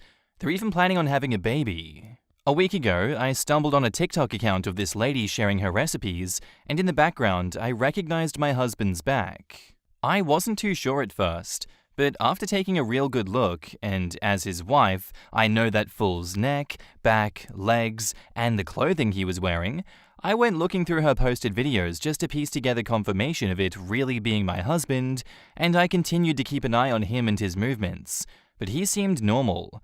It's clear to me now that he has cheating down to a science. Every time he went on his work trips, she'd post these videos saying she's cooking a new recipe because her man is coming back from his work trip. She'd plate the food up, and I'd recognized his grubby hands by their look and the way that he'd hold the cutlery. He has a peculiar way of holding it, kind of looks like a Neanderthal discovering forks and knives. I can't believe this bastard has been with her for 3 years. I don't know how he found the time to start an entire relationship on the side. I thought we were happy. He tells me he loves me all the time, always brings me a gift from his work trips. When he's home, we have a great sex life, and pretty much have sex 4 to 6 times a week. We talk all the time. We've been married for 21 years, and we have 2 daughters. We lost our eldest son 10 years ago, but we worked through it and got closer than ever before. We're even due to have our 22nd anniversary, and it's his turn to plan it. We alternate who plans the anniversary each year. I know he's been planning an elaborate party for us, so why is he cheating? I am so angry and don't know what steps to take. I am utterly distraught. I thought we were happy. I thought he loved our little life. I feel like I can't think, and I barely know where to start. I can barely focus. What do I do, and how do I do it? I love coming on here and reading things and giving advice, but now that it's me, I feel like I can't think. I nearly burned my kitchen down because I literally spaced out and forgot that I was cooking. In the comments, Crystal Queen 3000 says, collect all the evidence, all of the videos, and a timeline of all his work trips. Contact a divorce lawyer and hit him up with divorce papers. I'm normally of the approach that splits should be as amicable as possible, but this effer has a whole second family. Be the definition of a woman scorned. OP replies, I've been downloading all her TikToks and screenshot everything she has posted on her Instagram. I've also been collecting all our bank statements, but I can't find anything incriminating. At this point, I'm thinking he has a secondary bank account I don't know of, and he's probably having the post delivered at his office or at his mistress's house. I'm actually considering hiring a private investigator to do a deep dive, since I can't find any other evidence of his cheating. Single Vacation 427 replies, do a credit check for free on him. You might find info on his other accounts or credit cards. A personal investigator could be helpful, but you need to consult with a lawyer first, and they might have a personal investigator. If you are spending money on a PI, you need to do it because you'll get more money or something in the divorce. Don't waste a lot of money on a PI just because you want to know. And you'll need a PI with a license so the information can be used in a divorce proceeding. Miss Stiff 1971 asks, how is he funding her? OP replies, my husband makes great money. We are financially well off. He owns his own business, of which I am heavily invested in since its creation. In the past few years, he has been establishing a new office in a city not too far from where his mistress lives. I guess that's how he met her. You're going to want to hire a forensic accountant. Definitely talk to your attorney about that. Don't let him know that you're onto him. And be careful with the TikTok. She'll be getting notifications if one account suddenly is viewing all of her videos. So if your account shows your name, number, image, you'll want to fix that ASAP. OP replies, I don't post anything and I don't follow her. I also have a random name, nothing to do with my actual name or interests on there, but it's registered to my phone number. So does that mean that she's seen me go through her videos? Jaden B44 says, that's why she popped up on your feed, because the algorithm picked up that you each have a common person in your phone contacts. I bet if you look through her follows, you'll find an account for your husband. But don't do that until you create another account using a Google phone number. Updates. Firstly, thank you all for your kindness and for all the great advice you've given me. I am truly grateful. The past couple of weeks have been a whirlwind of emotions. I've been able to engage the services of a great divorce lawyer, and I was advised to not let my husband know that I knew of his affair. I was then finally given the go-ahead a few days ago. And well, at first, he refused to admit to anything, but I was prepared for that, and I showed him all the online posts that his mistress made. I also showed him the pictures taken by my investigator. He still denied it, then accused me of being insane, then after hours of me throwing evidence after evidence at him, he finally admitted to the affair. He tried to twist things so that he could weasel and lie his way out of it, but I was relentless. I did not let him twist reality and make me doubt the plain truth. We argued all day and all night. It was exhausting. The next morning, he tried to get on my good side because I woke up to him having made breakfast, and he was begging me not to hate him and to find it in my heart to forgive. I told him that I could not and that I wanted a divorce. That brought on the waterworks, and he called me a heartless and unforgiving bear. Then he left to take his things to his parents' house as I'd asked him to leave. While he was at his parents', I went to his mistress's home. My sister went with me. She waited in the car, and, well, she let me in and we talked. She wasn't even surprised I was there. I had already suspected that she was aware of him being a married man, but I still gave her the benefit of the doubt. She was actually gloating when she told me about how in love he is with her, how good he is with her boys, and how he bought her the house, the car, and all the other money that he spent on her. She then told me if I wasn't such a lazy bee and a gold digger, that he wouldn't have been so easily taken, and how my lack of submission and servitude was the reason that he cheated. How I'm a lazy bear when I'm the primary parent and homemaker is beyond me, and how I'm a gold digger I don't understand, as I work and earn more than him. As she was flapping her gums, he arrived and he was pissed off at her. He was calling me a ton, and I had texted him that I was at the mistress's house. They argued as he told her not to speak to me like that, and he, in no uncertain terms, told her that he wants to be with me, that she's ruining his chance at saving his marriage. I just thanked her for being forthcoming and continued to laugh my way out of the house, because yes, my husband makes great money, but as his business partner, I own half of the business, and as his wife, I own half of all his other assets. So I'm glad that she gloated and that she confirmed that he paid for most of what she has. Now I know for certain that he nor she deserves an ounce of my sympathy, and I will take back everything that he ever gave her, and much more. In the comments, Wolverine number 8799 says, I hope that your divorce attorney has a field day with him. The day his affair partner gets booted out of the house that he bought her will be a great day. Enjoy taking back what is rightfully yours. OP replies, Oh, I certainly look forward to taking possession of the house and clawing back every penny spent on her. The irony of her calling you a gold digger while living in a house that he bought, with the car he bought, bragging about all that he bought her? The damn irony.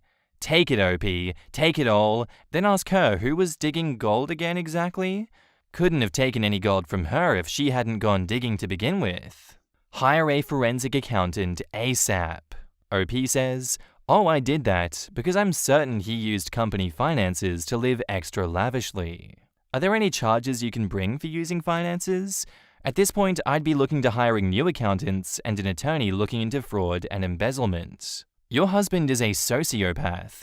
You should be extremely careful. You may be in more danger than you think. If I were you, I would stay with family where you know you will be safe. Who knows what that guy is capable of? I'm surprised I had to scroll so far down to see this. A desperate man can do desperate things. Protect yourself physically, OP. I was thinking the same thing. Actually, at this point, the more people that know, I would think she's safer. It's usually after the wife finds out and plans to divorce, but before the rest of the world knows. That's the most dangerous time. Please get officially separated ASAP so he does not benefit from your death. Yeah, that's pretty much all we have. That story was a few years ago. OP has not really said anything in that time, and I hope that OP is not dead because that would be a grim way to end this story. For my own peace of mind, I'm going to assume that all went well, that the house was taken away from the affair partner and the husband, and they had the day that they deserve. But yeah, really, what a way to blow up your life, huh? Being found out through TikTok of all things. These people never cease to amaze me, that's for sure. Our next post is by user Paternity Throwaway 13, titled, Can my parents force a paternity test? So my wife was SA'd. She got pregnant, and the baby could be mine or the assaulter's. We decided to keep the baby and raise it as mine. We never want to have a paternity test done on the baby because this could be devastating to her relationship with my wife. I'm a massive moron, and after my daughter was born, I let slip to my parents that she might not be mine biologically. I tried to backtrack, but my parents kept pushing and pushing until my wife sat them down and explained the situation. They do not believe her.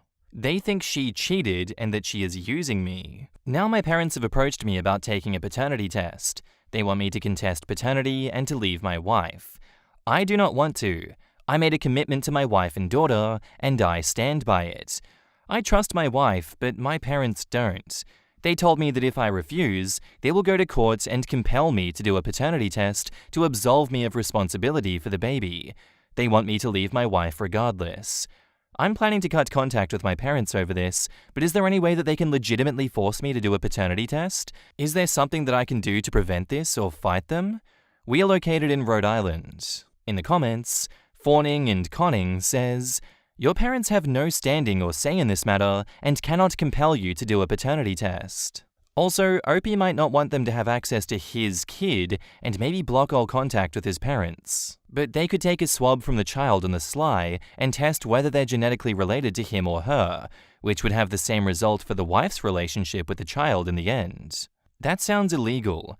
Are you allowed to run genetic testing on a child without their consent, or that of their parents? Well, why wouldn't it be exactly? I could run a genetic test on you if I had a hair from your desk. Brolta says, they cannot compel a paternity test. It's probably wise to deny them any access to your daughter. They might try to swab her and have a test done. They wouldn't necessarily need a sample from you. They could test to see if she was genetically related to themselves. They probably wouldn't be able to take any legal action with the results, but it still seems like something that you would prefer to prevent. Edited to add, you should be aware that if your daughter is not biologically related to you, she will likely discover it someday. With lots of genetic testing opportunities now available, it's not as possible as it once was to keep genetic consanguinity skeletons in the closet. If she is a baby now, it will be many years before this is likely to be an issue, and it won't change your legal paternity, but as she approaches adulthood, you and your wife should decide if you'd rather discuss it with your daughter or risk her finding out another way. OP replies, "This is scary. We will keep this in mind."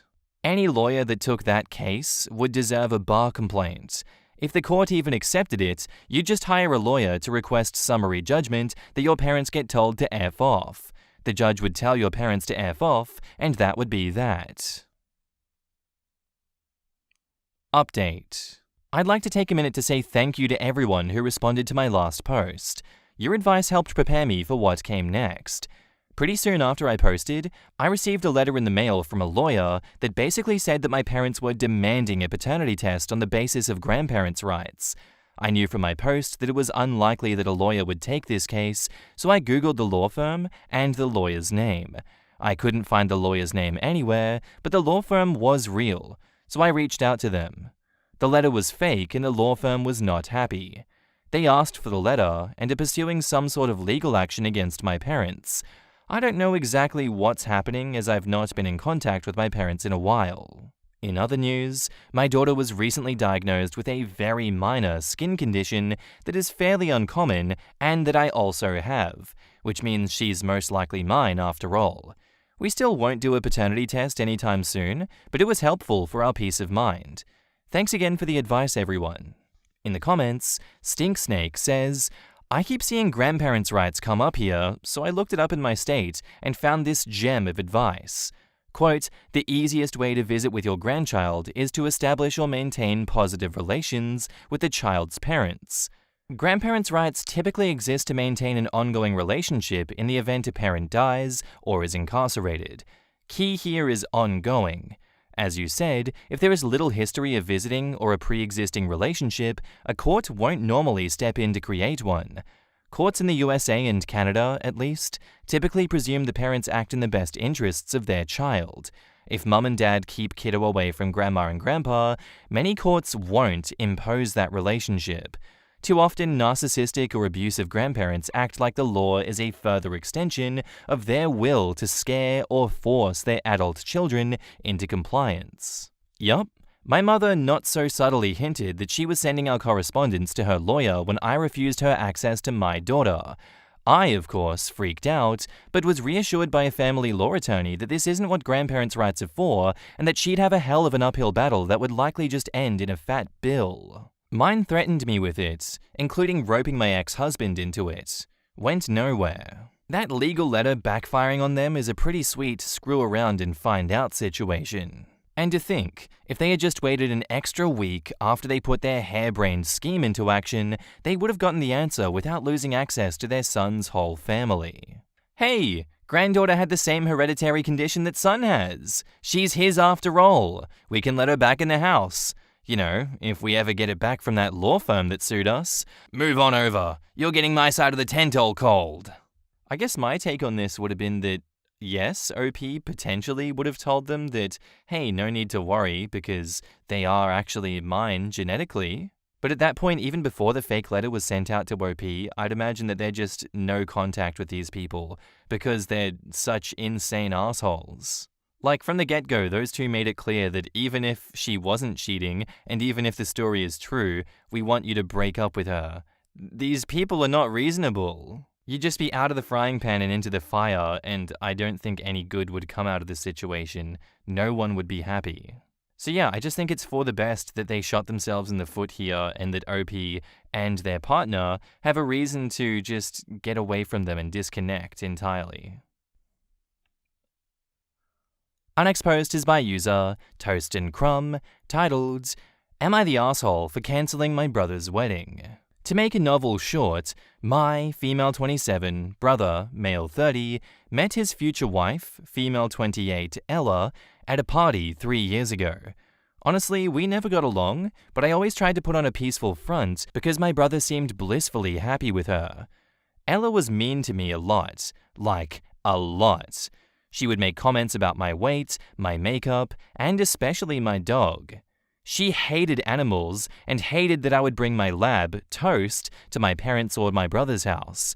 It always just felt like something aimed to hurt me. When the two got engaged, she asked me to be her maid of honor since she has no sisters or many girlfriends, and since my brother seemed thrilled, I obliged. What I failed to realize when I accepted the role was that her maid of honor meant planning the entire wedding.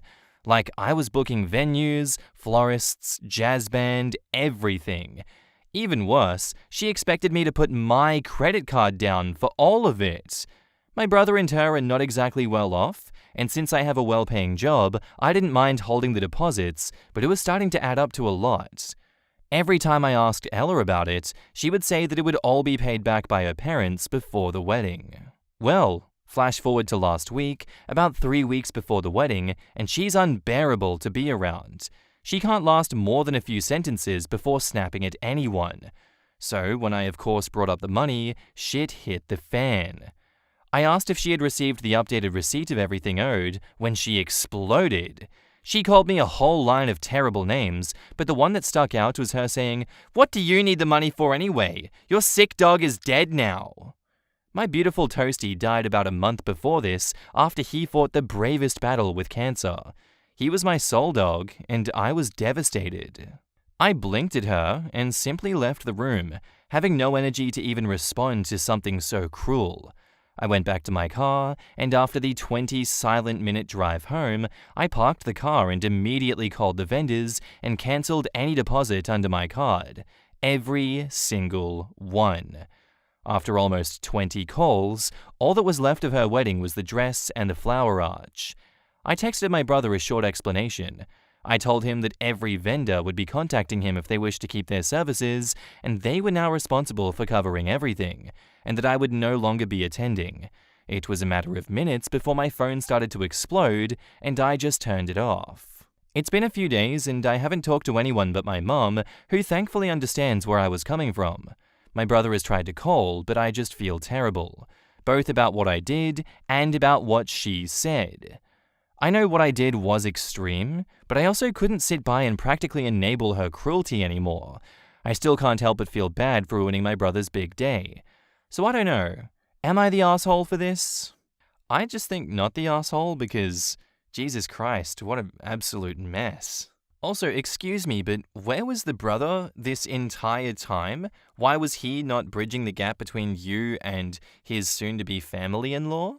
He's not a victim in this debacle from my point of view. It seems as though he was complacent and allowing it to continue.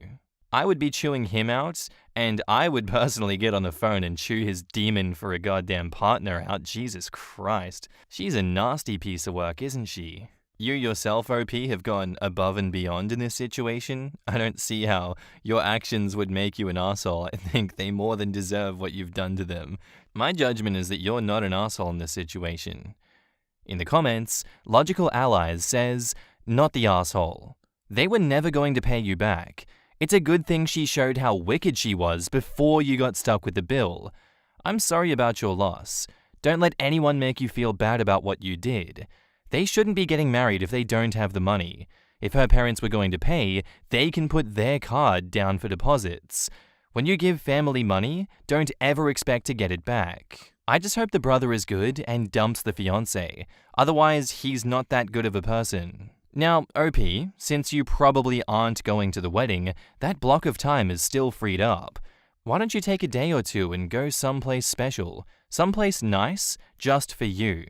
You deserve it, not just to make up for the way the bride treated you, but because of the loss of your dog.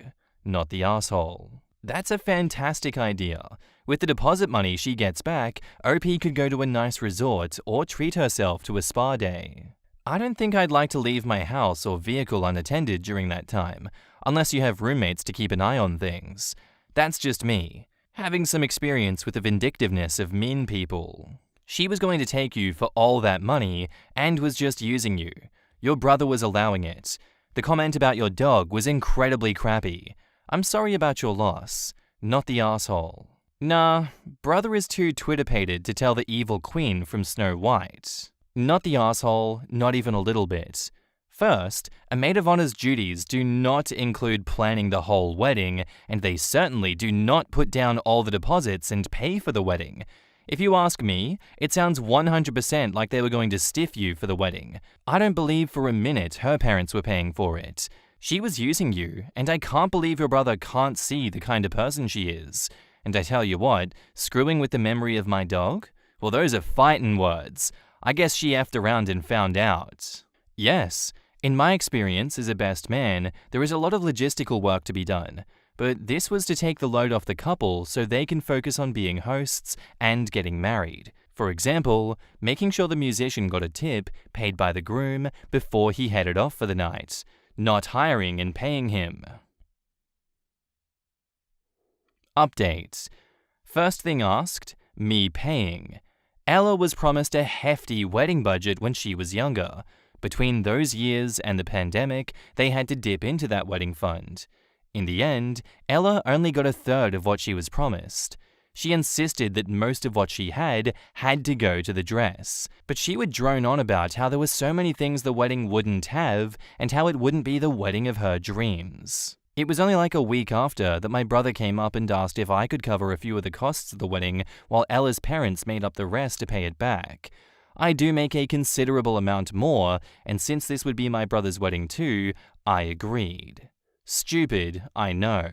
Second most discussed, Ella's treatment of me. Truthfully, she played the nice and loving girlfriend well to most, especially to my brother. Even I thought she turned a new leaf a few times, but it would never last. Some of the comments she made wouldn't be always outwardly mean enough for a passerby to pick up, aka my brother, along the lines of, "Oh, are you sure you want to go out in that? Something looser might be more comfortable." Or, "I would loan you a shirt, but I don't want it to stretch out." Mean girl comments, simply put. She lost many friends over her crazy notion of them being jealous of her, even accusing them of being in love with my brother. She had 2 other bridesmaids in the wedding, but they were barely close at all. Someone said it in the comments, being stuck between Snow White and not being able to see the evil queen within. That's the best way to describe her. She's beautiful, but something is rotting inside. And maybe the most asked, did they stay together? I caved and finally answered my brother last night. From what he said, they are on a break. My brother had picked up on a few instances of her acting questionably, but hoped that it was wedding stress. He was fuming when he found out what she said. I do know she no longer has the ring. My brother and I's relationship is definitely going to need some repair, but I think after a long communication break and setting up better boundaries for partners and respect to siblings in the future, we should be okay. Also, yes, I did lose some money. Just as predicted. She hoped that I would end up gifting the payments anyway. Ella had told my brother that she was waiting for a surprise check from her grandparents to completely pay it off. The check didn't exist. Thankfully, the no longer to be in-laws have agreed to sell the dress to pay me back for what I did lose, instead of legal action. Lastly, to my boy Toast. All of your sweet comments made me cry for an embarrassing amount of time. I hope I made him proud. There will never be a day that I don't defend that dog with everything that I have. He is being lovingly remembered by his family and his little brother, Crumb. In the comments, ShotSpirit672 says, "So many times I hear stories about someone being treated like absolute shit for no good reason. Usually those stories end with a person just taking it from their abuser and serving no justice. You're a badass though, and reading how you handled the situation was satisfying AF. The world needs more people like you." Just a tip for the future and for any occurrence, if lending money to someone, always do a money transfer with the bank and add loan for X person for Y thing in the reason field. Never send money to a third party. No backtracking claiming that it was a gift, and at least in Italy, it has the same guarantee as if it was made by a bank, so you can have your money back easily, and demanding foreclosure on bank accounts, car, house, etc. Am I the asshole for telling a guy at the gym to leave me alone? At the beginning of the year, I decided that I wanted to commit to working out again. At first, I started at home in my garage, and then more recently, I decided to join an actual gym again. It's only a 4-minute drive from my husband and I's house, so it's perfect. Here's my problem though. 2 weeks ago, while I was deadlifting, a guy came up to me and interrupted my workout to tell me that I was rounding my back and that I could get seriously injured that way. I was kind of annoyed because I don't like when people give me unsolicited advice and interrupt my workouts. As well, what he was saying just wasn't true because I wasn't rounding my back at all. As I used to compete in powerlifting for a few years before I took a 2-year break from the gym, I know what proper form is and how to keep it. He seemed like a nice guy, so I just told him thanks, but I've got it. That was the end of the interaction. The next day as I was in the gym, the same guy comes up to me to interrupt my workout again to ask me my name. I tell him my name and he tells me his, and I put my headphones back on and continue my workout. I know I maybe came off as rude, but like I said, I don't like being bothered in the gym. Unless you're asking me how many sets I have left so you can use the equipment next, there is nothing to talk to me about, and I don't want to engage in conversations. That's just how I am. When I was about to leave, he stops me again and hands me his phone to put my number into, and he tells me that we should train sometimes. I told him that if I was going to train with anyone, it would be my husband, and I declined his phone. I thought that might let him know that I'm really not interested, but over the course of 2 weeks, he's been constantly trying to speak to me, interrupting me whenever he'd see me, trying to get to know me on a personal level. He's asked me out to smoothies after the gym multiple times, and he's tried once more to get my number. I constantly remind him that I'm happily married. I usually just fake smile, laugh, and respond very short and simple anytime we speak. Like I said, he seems like a nice guy, but I'm not in the gym to make friends or cheat on my husband. I truly just want to work out and listen to my music, but I'm constantly having to take my headphones off to give this man attention, and now I'm spending more time in the gym because I have to catch up on what I'm really there to do, and talking is distracting. It's wasting a lot of time. So yesterday, while at the gym, he comes up to me again while I'm in the middle of a set of goblet squats, and he taps me on the shoulder to get my attention. He snuck up behind me and did it, so it really startled me, and I dropped the weight. I finally had enough and I snapped. I took my headphones off and told him to leave me the F alone. He told me he was just trying to say hi, and I guess he was embarrassed or something because he just walked out of the gym after that. I found that weird because didn't you come to work out too? It's like he only came for me, and when I told him to leave me alone, he just left. I finished my workout and left. Now today I'm kind of worried about going to the gym because I know he'll be there, and I honestly don't want to deal with this anymore. I simply want to work out. Am I the asshole here though? Should I apologize to him when I see him today? In the comments, Potent Technicality says, absolutely don't apologize. This is one of those guys who won't take hints. If he apologizes, be gracious but firm. You snuck up behind me in the middle of a set. I really don't like to be bothered during my workouts. Please respect that. Agreed. But be careful and now be observant. If you leave the gym, make sure he's not following you. Change your routine gym time. He may be a stalker after this. Report him to the staff. If he's harassing customers, they tend to handle it quick if the management is remotely competent. That's a good way to get bad reviews in a hurry. Dude kept continuing because OP was being polite. He knew what he was doing. Most people don't want to say, go away and don't talk to me again. So he hopes that continuing to harass someone will wear them down until they give in. Firmly telling them off gives them a message to look elsewhere. I would still recommend reporting and leaving a review if the gym doesn't do anything. The nice guy but clueless act is a manipulation technique by a predator. He knows exactly what he's doing, and he relies on the natural reluctance of those around him to make a scene when he is there gently pushing the envelope to see just how much he can get away with. You gave him plenty of polite. Polite didn't work. Neither did a steady diet of less and less polite. He wasn't having it, so you finally end up at leave me the F alone. Whereupon he gets to play the wounded puppy, and you feel like you overreacted publicly. He knew perfectly well what he was doing, escalating and escalating, ignoring your boundaries except insofar as he could carefully encroach on them, to the point where he's touching you without your permission, a big boundary violation.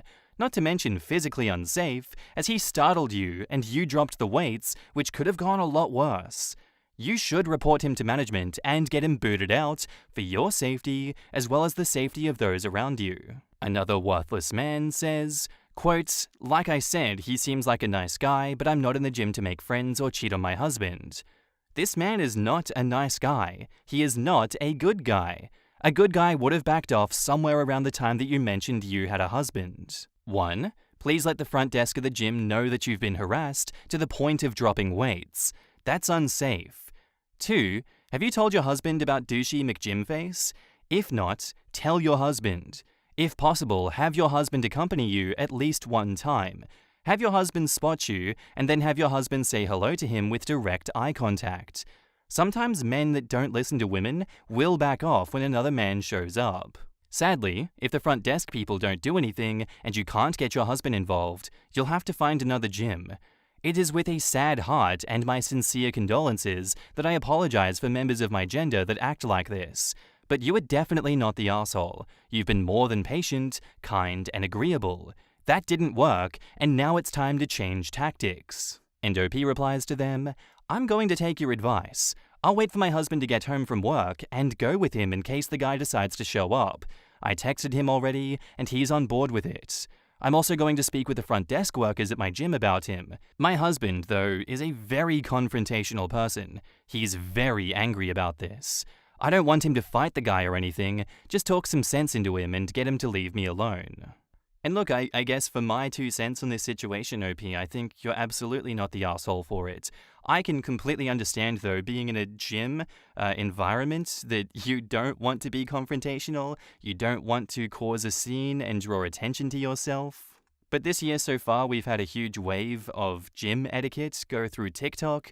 I feel like because of things like that, a lot of people are more aware of red flag behavior in the gym, and wouldn't blame you for how you've lashed out at this guy. I definitely think as a result of the heightened awareness of the public, these are extenuating circumstances where you kind of get off the hook for what you've done here. This is not you being an asshole, this is you protecting yourself from potentially, yes, a predator, because this guy just will not piss off. So with that said, I think you're not the asshole for this one, OP. Update. He got kicked out. I think. I posted yesterday about this annoying man at the gym, and I wanted to share the good news. So last night I waited for my husband to get home from work. He got home at 9, we ate dinner quickly, and we got to the gym at around 9:45. I usually go at 8, and he usually comes in around 8:30, so if the guy went to the gym, I knew he'd either be gone already or on his way out. So when we got to the gym, I told my husband to just do his own thing, and I'll text him if I need him. He told me he would be keeping an eye out as well. Things were going fine for about 10 minutes, and then I see him. He had his gym bag and looked to be leaving, but then he saw me and started to approach me. I have no clue what his intentions were, and I didn't want to find out. I immediately got up and started to walk towards the front desk, and he stupidly followed me all the way there. It caught the attention of my husband, who was across the room, and he started to follow us both too. When I got to the front desk, I didn't wait.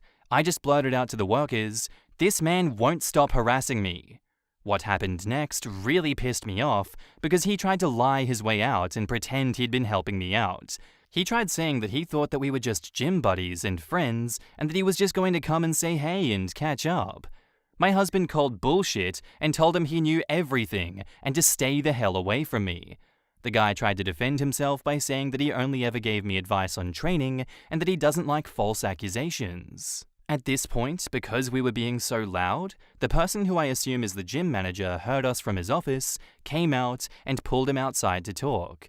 They stepped out to talk while my husband and I stayed at the front desk, telling the other workers what's been going on the past few weeks. A few minutes later, the manager comes back inside and tells us that we don't have to worry about him anymore and that he's been taken care of. I saw the guy walking to his car to leave. I felt dumb in that moment because I realized the solution to my problem was that simple. I never even needed my husband to come in the first place. I'm not sure if he got banned or just simply kicked out for that night. I guess when I go back tonight I'll find out, and I'll have my husband accompany me again, just in case. But the rest of our gym session was great. He never showed back up, thank God.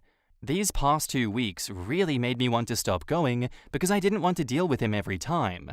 But I'm just really happy that I can work out in peace again. In the comments, Awkward Patient says, he approached her again after she yelled at him? Dude, take a hint. I mean, that's not even a hint. That's blatantly telling him she's not interested. Startling someone mid-rep is not only effing annoying, it's also dangerous. What an asshole. Him. Hey, don't do it like that or you could hurt yourself. Also him. Startles her while lifting. Hi! This is why women-only gyms are popular. I had an argument with someone on the relationship subreddits recently because he was playing dumb about his plan to approach an exercising woman because he was picking up what she was putting down, which turned out to be that she made eye contact one time. I remember seeing a comment in some threads similar to this, and the guy saying something along the lines of, she asked me not to talk to her for some reason, while continuing to consider pursuing her, and none of the comments said, what the hell bro? Leave her alone. I was kinda shocked and didn't want to comment myself, realizing that I was in the middle of an echo chamber. The amount of times I read posts of men talking to other men about a girl, and she clearly is just being at most vaguely nice, and they all act like she's totally into him, is kinda scary. Like, no, the barista that's nice isn't hitting on you. She's being paid to be nice to you. As a former barista and bartender, this is completely accurate. Stalkers out of nowhere just for getting them the effing coke that they asked for. Crazy town. And unsettling AF. I'm glad that OP took the steps to deal with this guy. No is a complete sentence, and people need to accept that as an answer. A gym membership isn't a place for dating. With how quickly the gym manager sent the dude packing, I suspect OP was not the first to complain about him. If it had been the first complaint, you'd think the manager would have wanted to take some time to get both sides of the story before taking any action. As it is, it suggests the manager had already put him on a final warning and just needed to see that someone was complaining about him to send him on his way. I also wonder if perhaps the employees had noticed, said something to the manager, and were told, we can't do anything until they actually complain though. Can't make any assumptions. And then as soon as someone complained, they were already ready to kick him out. And yeah, I guess just to wrap this one up, it's insane that the husband had to get involved at all, just to tell this guy no, she's taken, stop pursuing, what is wrong with you? Another situation where I'm like, pickup artist content has a lot to answer for in this day and age. No, buddy, negging her and continually pursuing her is not going to make a married woman want to date you and screw you. You don't have Sigma male energy, you're just insane, accept it. I'm glad that this is kind of an all's well that ends well situation for OP, but, you know, if it turns into a stalker kind of situation, that would be really bad. Because this guy just kind of walked out without saying anything, and it doesn't give me the vibes of someone that's ashamed of what they've done. Anyway. Our next post is titled, Wedding is a week away, but I can't ignore this red flag anymore. Salam alaikum. I'm looking for guidance or comfort as I'm in a difficult situation and am struggling with how to proceed. I, 29 female, Canadian, met my now husband, 29 Egyptian Canadian, in early 2021 via a dating app, but we had mutual friends already, same university. I quickly fell for him, and after a year we got engaged. 2 months later, we had our kat biktab, an Islamic ceremony. It was very small, immediate family only. Our wedding reception is in 1 week, 4.5 months after the kat biktab. There is obviously a fair amount of stress, as we're stretched pretty thin to make the wedding work shortly after purchasing our first home. My husband is in a new job, and I'm in a famously high-stress job. I definitely acknowledge that I've not been my best self lately, trying to make ends meet and get myself through each day, frankly. Onto the red flag. My husband is a charismatic, funny guy. He's loud. As am I. His personality has been something I've loved about him since I met him, but lately there's been less humor and more commentary on world politics, sometimes right-wing conspiracy, or what I would call conspiracy, type stuff.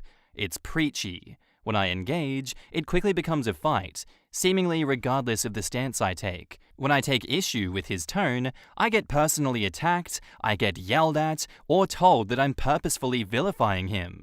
He's starting to shout at me more often. Today it was in front of his whole family. It was humiliating. I cried.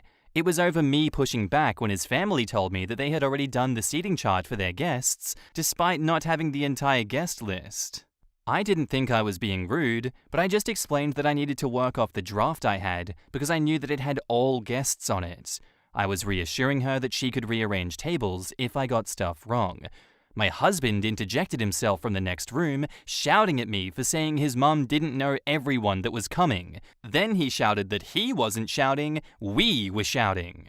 I know I shouldn't have, but I called him out on his immaturity. I called him out for yelling in front of our nephews who were there. I told him to stay out of it if he was going to yell. We finished the seating chart, and I left to stay with my parents. We are visiting from out of town. It's been 5 hours since the incident, and I haven't heard from my husband. When I left, I gave everyone a quick hug goodbye, including my husband. He didn't walk me to my car. He's been shouting at me more at home too. I avoid certain topics altogether. It got physical once, and he put his hand on my throat. He apologized profusely for this, and blamed it on frustration at my poor memory during an argument that we were having. Sometimes he pushes me, which I find super embarrassing in public. i.e., he shoved me out of the way if I have to go pay at the store, despite us often alternating who pays. I have verbalized that my parents don't treat each other that way. I've told him that I don't want to be treated that way myself. I've explicitly said, don't shout at me, don't push me, threatened to involve his brothers. I'm sure I'm extra upset right now for a handful of reasons: wedding stress, menses, not praying, work stress. But I'm starting to worry that I'm being willfully blind here. Can I let this slide and pray for change? What else can I try to encourage change? Does this sound like a stress response to you? What would you advise your sister do in this situation? Thank you for your time. Please be kind. I love my husband and am just at a loss. Edit to clarify the throat grab situation. We had a large verbal altercation where I was upset as I felt he hadn't consulted with me before leaving his last job, and I was feeling huge financial pressure. The catch is, he had mentioned it to me already, and I had been supportive of him, then forgotten. I often don't eat enough, and my memory suffers. I'm working on that. I was yelling at him, and he was yelling at me, and he grabbed me, immediately let go, and walked away. When we talked about it, I was furious and disgusted. He pointed out that while it was awful of him to do, he did what he was supposed to do, stopped and walked away. Basically, he didn't let it go any further than scaring me. I didn't have any injury from it, I was just upset. It was still wrong that he did it, and he has apologized, but I do recognize that he must have been exceedingly frustrated as I was yelling at him for something that I had cheerfully accepted only a couple of days before. In the comments, LunaHalo3 says, "Throat grab was enough of a sign. Run, don't walk, and take this as an expensive lesson. Please don't make the mistake of going through with things now. Think of it as an expensive lesson, but it'll save you from abuse and trauma down the line. If someone gets the desire to put their hand on their spouse in an argument, they should never marry." He put his hands on your throat and blames you? Girl, no, this isn't an apology, he's gaslighting you. There's a study that shows the biggest indicator of your significant other eventually murdering you is that they not only hit you, but specifically put their hand on your throat. This all sounds like warning signs for abuse, and I would not recommend going forward, just hoping for change. I think you need to seriously reevaluate if this relationship is one worth staying in. I would say, at the very least, hit pause on everything now. Don't move forward, and don't hold a wedding ceremony. When someone shows you who they are, believe them the first time. Edit, I also want to point out one thing.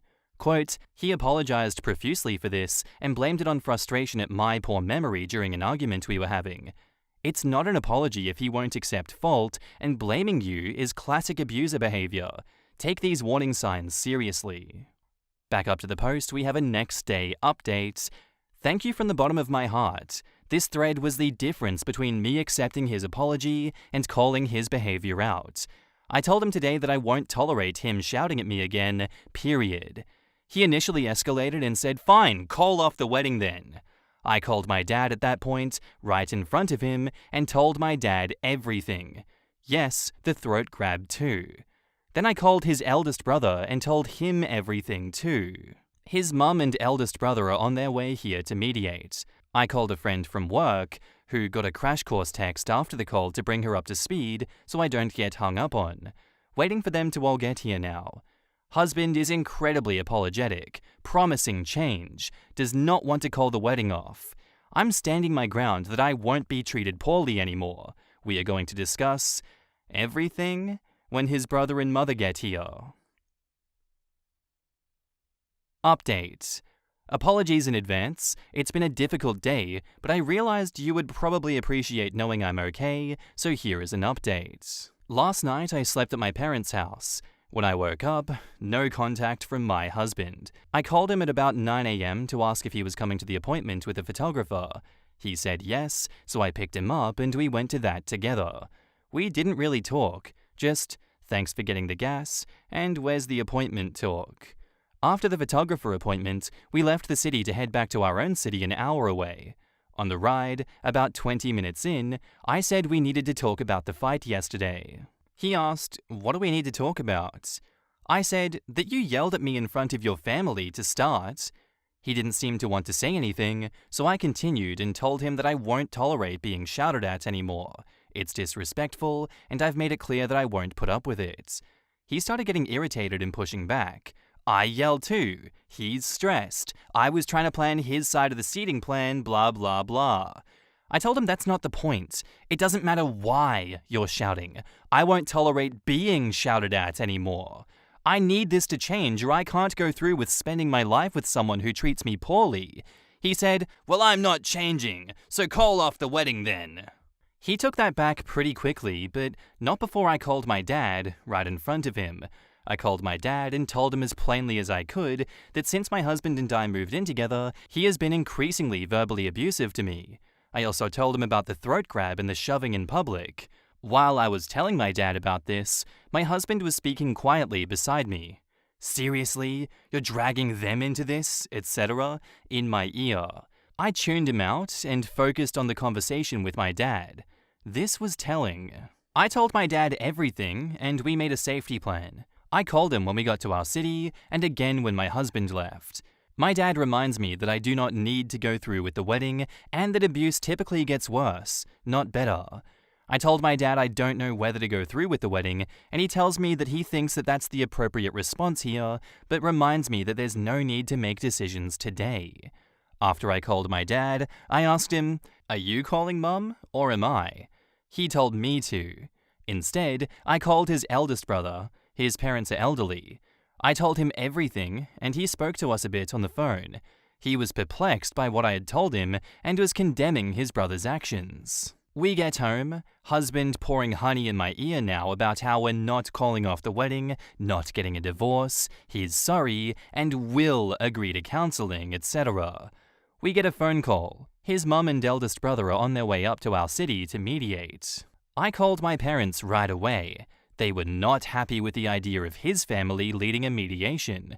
I have a lot of faith in my eldest brother-in-law, so I was less worried, but also saw fit to call a friend to come over to support me. My friend arrived first. I told her what I told my parents in front of my husband. She mediated some talking and pointed out my husband minimizing the times he laid hands on me. She pointed out that it makes sense I don't trust my husband to change when until today he had firmly and repeatedly stated he would not participate in counseling. My friend and I walked around the yard until my brother-in-law and mother-in-law arrived. When they got there, we all sat in the living room. My brother-in-law laid the ground rules of no interrupting. I told my story as simply as I could. I read the threats I had typed into my phone notepad my husband had made to me. I explained that he, my husband, would not agree to counseling even though I'd been asking for months. Then my brother-in-law asked my husband if he agreed with what I said. My husband started by saying he had grabbed my throat because she kinda ran. She charged at me, and I held my hand out to stop her. But yes, I did. So I clarified. I said no. We were arguing, and you got frustrated at me and grabbed my throat in anger. I was not coming at you. You were not scared of me or trying to keep me away. His brother asked, "Is that true?" And my husband conceded. My brother-in-law announced at this point that the violence was inexcusable. He said it's not a big deal to cancel the Saturday reception because either the relationship needs to be done or we need to work on it over a significant amount of time to mend what is broken and determine whether a healthy relationship can be established at all. He made it clear that he will support whatever I decide moving forward, and he will make sure that I'm not saddled with all the wedding debt. Many payments to vendors are on my credit cards right now. While my husband packed a bag to head to his family home, my brother-in-law and I talked about repurposing the wedding venue to be a family reunion spot for all his family flying in. My mother-in-law hugged me, kissed me, and told me that she loves me. Now I'm a stunned potato curled up in bed with my cats. Alhamdulillah. Thank you to all of the wonderful, caring people who were so concerned for me. Thank you for your words of courage and support. Thank you for your prayers. As my friend and I walked the yard, she told me how I had changed since moving in with my husband and had become less sure of myself. She assured me that her and her husband are there for me and they are proud of me for standing up for myself. Thank God for good friends. In the comments, Whatev6187 says, strangulation is a big factor to consider how dangerous an abuser will become. While he did not strangle her, he put his hands on her throat. Additionally, minimizing his actions, lying about circumstances, refusing counseling, and then wanting to agree are all classic signs of an abuser. Right? And he's like, I did the right thing. I stopped and walked away. No, the right thing is not lifting your hands to her throat in the first place, dummy. He wanted to make the threat and let her be scared because next time she won't know if he will do it or not, if he will stop or not, and that fear helps his control. Hurting her isn't the point. In that instance, her fear and submission is his goal. I hope that OP didn't go through with the wedding, especially if her husband did not commit to counseling and working on himself. Her dad's right. Abuse gets worse, not better. How much you want to bet that he did not in fact consult her before quitting his job? She didn't forget anything, and her forgetfulness because she doesn't eat enough is just him lying a lot about what things have happened or not. That's exactly what I thought reading that. I had an ex do that to me. I started thinking that I was going crazy. It wasn't until my work enemy of all people asked me if I was only forgetting conversations that benefited him that I finally realized. Vampire says, the in-laws are surprisingly kind and loving. Brother-in-law especially handled the husband's bullshit perfectly and gave great advice. OP's got a good team behind her.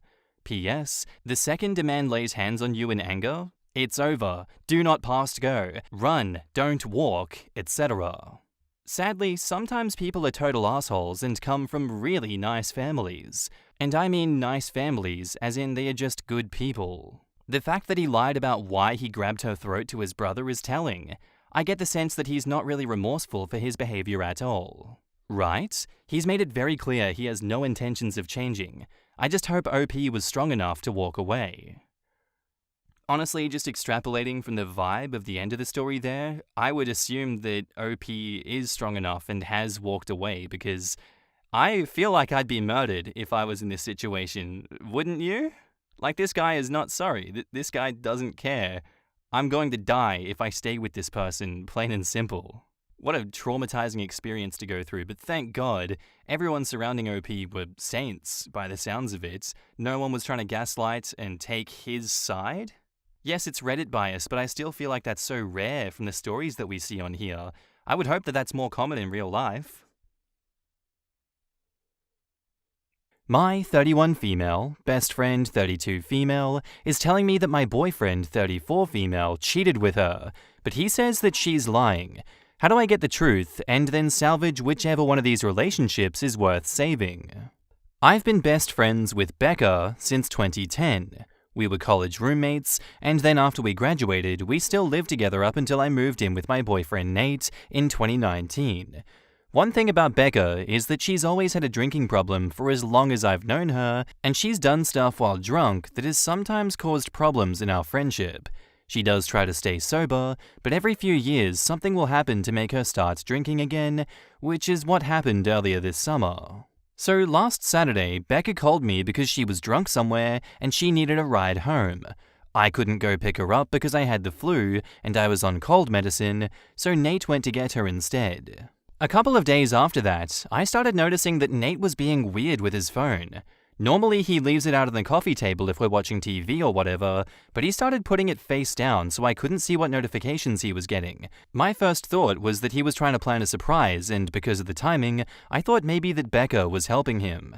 Yesterday I saw Becca, and I told her that Nate was being all sneaky all of a sudden, and asked her if he said anything about maybe proposing soon. She asked me if I looked through his phone, and I said no. Becca started crying and told me that she and Nate hooked up in the car that night, that he came to pick her up. Her excuse was that she was really drunk and didn't fully know what she was doing. She said she'd been texting him since, telling him that he needed to tell me what happened, or else she was going to. I asked Becca to show me the texts, but they were all in the app Signal, which deletes messages after a day, so all I could see was that she and Nate had a chat thread, but nothing that they said.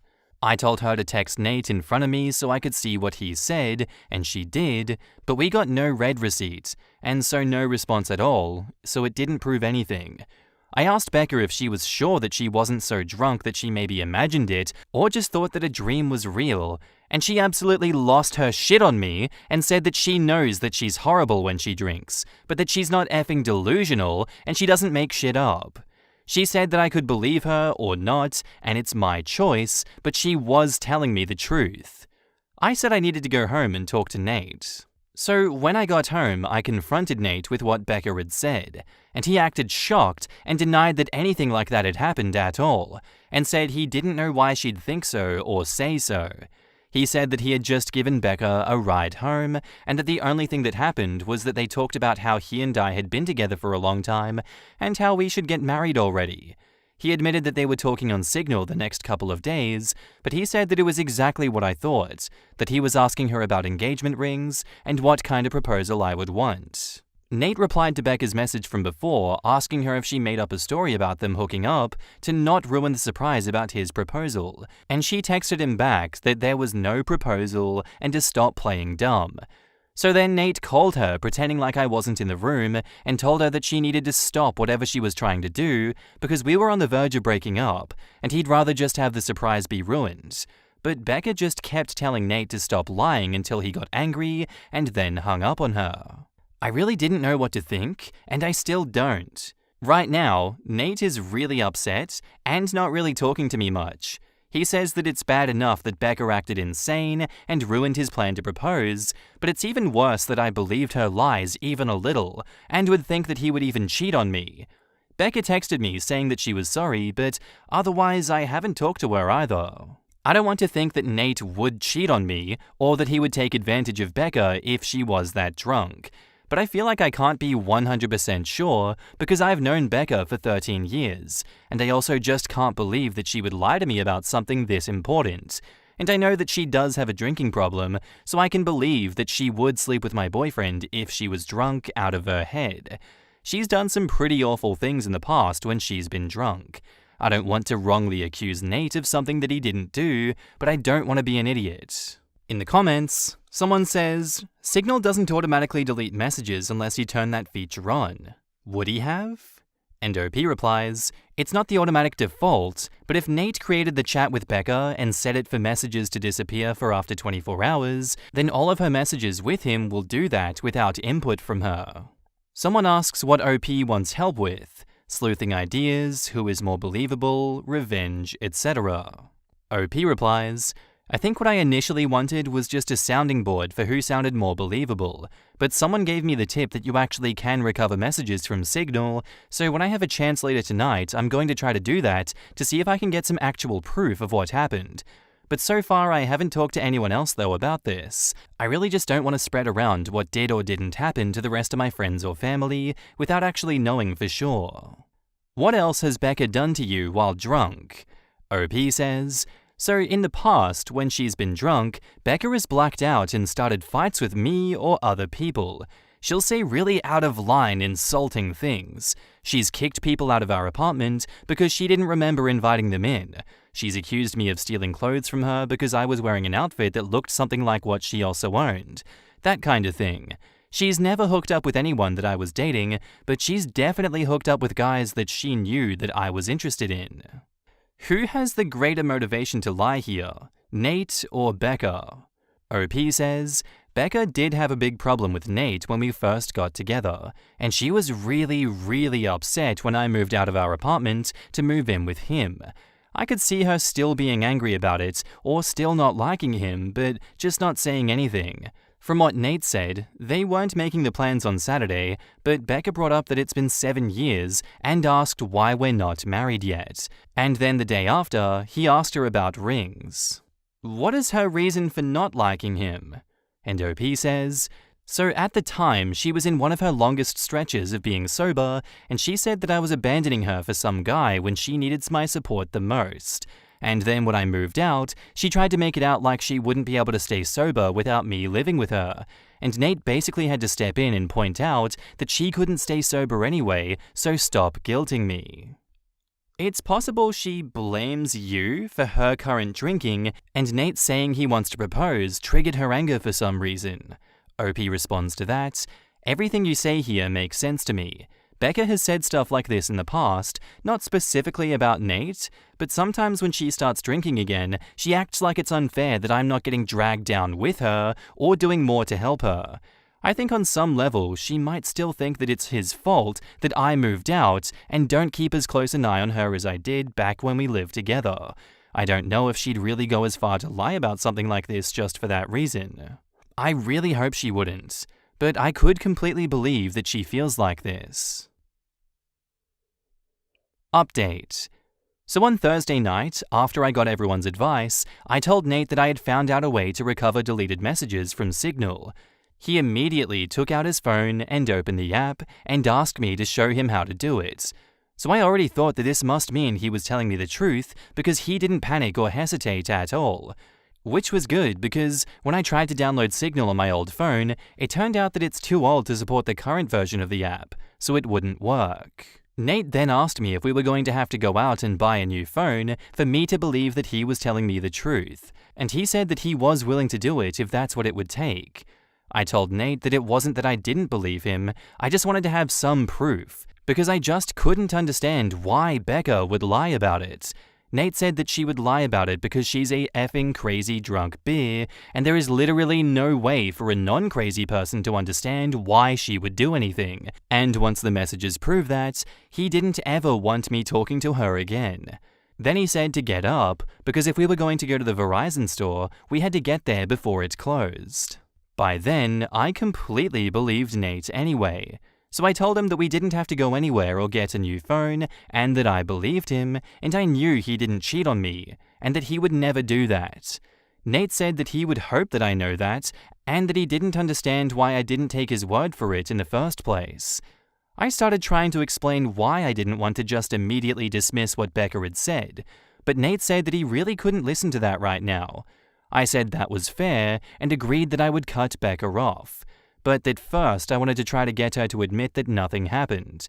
Nate said fine, but to call her with my phone on speaker because he thought he also deserved to hear her admit that she was lying. So I called Becca and I said the same thing to her that I said to Nate, that I figured out how to recover deleted messages on Signal. She asked me why I would need to do that, so that was when I knew for sure that she was definitely making it up and not just confused somehow. I said it was because I wanted to have proof of what she and Nate talked about. Becca asked me if I saw their messages, so I lied and said yes. After that, Becca just went silent until finally I asked her if she was going to say anything. Then she asked me if that meant that we were engaged now. So then I really just lost it on her and screamed at her, asking if she was effing serious and what the F was wrong with her and how could that possibly be all that she had to say. Becca started screaming back, telling me to effing calm down and about how I obviously never believed her anyway because it's not like we broke up over it. I was crying by that point, and because of that, I couldn't really say anything else. So then Nate told Becca to go F herself and to never ever contact either one of us again, and hung up on her. A minute later, Becca sent me a completely unhinged text that I'm quoting here verbatim, apart from the name changes. Courtney, you were supposed to be my friend for life. You were supposed to be there for me. You were supposed to be my person. But then you meet Nate, and now you only care about Nate. Everything is about Nate. Tell me why Nate comes to pick me up when I call you. I called you, not your precious effing Nate. I only want you to see how effed up this is. But do you? No, of course you don't. Of course you chose Nate over me just like you always do and like you always will. You pretended to care about me, but I can see that you don't care. It is pathetic, Courtney. You are a pathetic woman who would choose a man over a friend. But since you can't say it yourself, I will. Since you have to have your perfect, sweet little baby Nate do it for you, I will. Goodbye, Courtney. Is that what you want? Goodbye forever. I hope you effing got what you effing want. There were those 3 dots after that, showing that she was still typing more, but I blocked her before she sent it. I don't care about anything else that she has to say. I'm sure it's all just going to be more bullshit about why this is my fault, or justifications about why what she did wasn't that bad, and that I should just forgive her. I know Nate is probably right, and there is no non-crazy logic behind why Becca would stoop to doing something like this, but obviously I've still been thinking about it, and my best guess is that whoever said that Becca still blames me and Nate, apparently mostly Nate for her being a drunk mess who can't get her life together, is right. It seems like she somehow thought that if she said she hooked up with Nate, I would break up with him, but still want to be friends with her, and then everything would be magically fixed. As far as stuff with Nate, I asked him if he thought that he could ever forgive me for doubting him, and he said that since I came to my senses and I cut Becca off, he guesses we can try to put it behind us. I don't think he's still going to propose anytime soon, and after this, I probably wouldn't if I was him. And from what Nate said, he didn't actually do any planning yet other than asking Becca about rings and if I'd think that a public proposal was tacky or not. All he was doing so far was trying to get ideas without me knowing he was talking to her about it. So just based on that, I think probably it's not going to happen for a while, if it still does at all. Also, thanks to everyone for the advice and support. I know I didn't respond to many comments, but I really did appreciate everyone who cared enough to want to help. In the comments, JM Flynn says, "Wow, this is a perfect example of how drugs and alcohol affect behavior and logical thinking. Girlfriend thought admitting to sleeping with your serious boyfriend would result in a positive/win for her. Sorry this is going to delay your future with Nate, but hopefully with a bit of time behind you, everything will be back on course. Maybe invest in some security devices, like cameras and an assault alarm, in case Becca approaches. I'm guessing you haven't seen the last of her." And OP replies, "I'm sure she won't just go away. I'm already expecting her to try to get our friends to get in the middle of everything as soon as she figures out she's actually blocked and I'm not just ignoring her. I hope she won't try to do anything else, but I guess at this point I really can't know with her. I'm just hoping that things are okay with Nate. I think in a while they will be." I would get out ahead of that. Message your mutual friends and explain the basics of what happened. Tell them you're not asking them to take sides or to cut her off, but that you expect that she will try to get to you through them, and you're asking them to respect your decision to end that friendship. OP replies, "I have something like that drafted. I just know that once I send it, everyone's going to want to talk to me about it, and I'm just not looking forward to it. I will do it pretty soon though." If you haven't already, just add to the end of the message, "I want to get ahead of this and keep you guys informed, but I'm also super overwhelmed right now and need some time to process what happened and focus on my relationship. I hope you all understand, and I will be in touch as I'm able." Dream Beyond the Dawn says, "I honestly advise telling Nate about your Reddit post. In your posts and comments, you reiterate multiple times you never thought Nate would cheat on you and were desperate to believe him about anything. Your heart always chose Nate, but your logical mind had a hard time understanding why Becca would do something like this, as did the majority of people in this subreddit. It's understandable for him to be hurt, but it's also understandable for you to be confused because there was apparently no reason for her to make up something like that. Cutting her off was the right call. Nate, if you read this, I'm usually very black and white with cheating, and by the way your girlfriend spoke of you on here, I was inclined to believe you despite it seeming a lot more illogical. Wish you both all the peace and love moving forward with this. We all want to believe our loved ones, but it's naive. It wasn't me is so rarely the truth. I'm glad it worked out in this case, and OP owes boyfriend an apology, but OP wasn't unreasonable.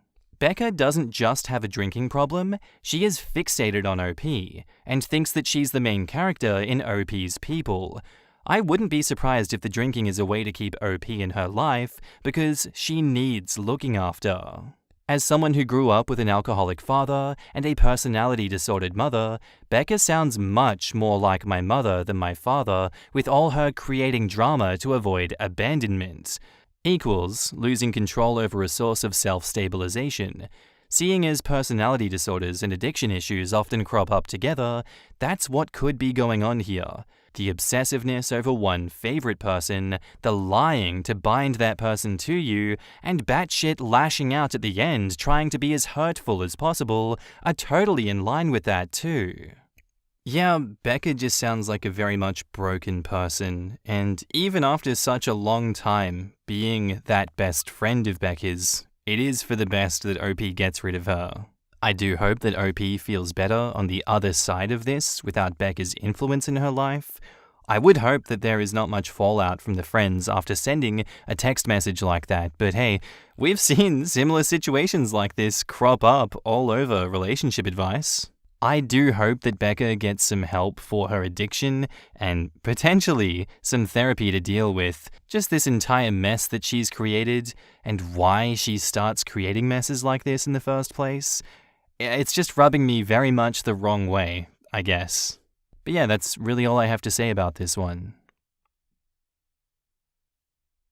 Am I the asshole for taking my daughter to Disneyland? I kind of already think I'm not, but my family is convincing me that I am.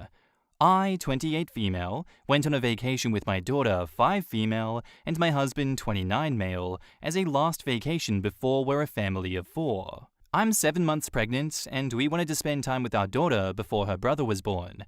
When I was around 13, me, my mum, my dad, and my little brother went on a Disneyland vacation. It was fun and all until my dad left his phone in the hotel and they wouldn't give it back to us. He had to get a new one, and my mum and dad were so upset that we never went back. I thought that this was irrational since it was my mum's favorite place. We went at least once a year growing up. After that whole ordeal, my mum hated it. So when my husband and I wanted to go on a before baby arrives vacation, we decided to go to Disneyland for around 3 days. My daughter loves the princesses and the idea of magic, so when we told her, she was overjoyed. I told my mum when we were at lunch together that we were going on a trip. When I told her that it was Disneyland, she was enraged. I was extremely confused because I thought she forgot about it, honestly.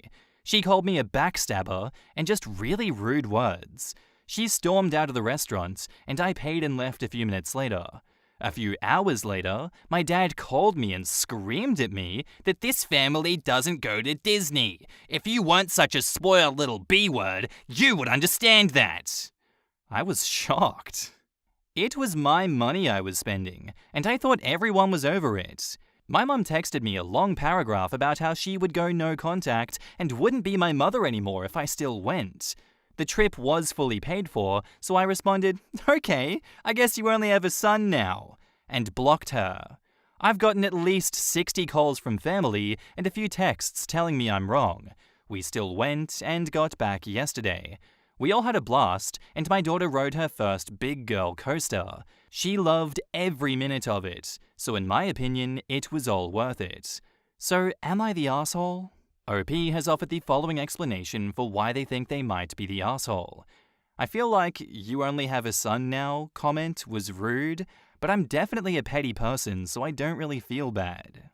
I can see where your mother is coming from here, OP, absolutely, but in this specific, rendition of, I guess, PTSD or just hatred, I don't agree with her gatekeeping you. If it was something like, "Oh, my brother was murdered at Disneyland, Walt Disney himself left his cryo chamber and stabbed me with an ice pick," I can see why you might make arguments for not going to Disneyland, but this is insane to me. Like, yes, it's absolutely understandable. Your mum and dad had their phones stolen from them by Disney staff, but essentially that's what happened in my opinion.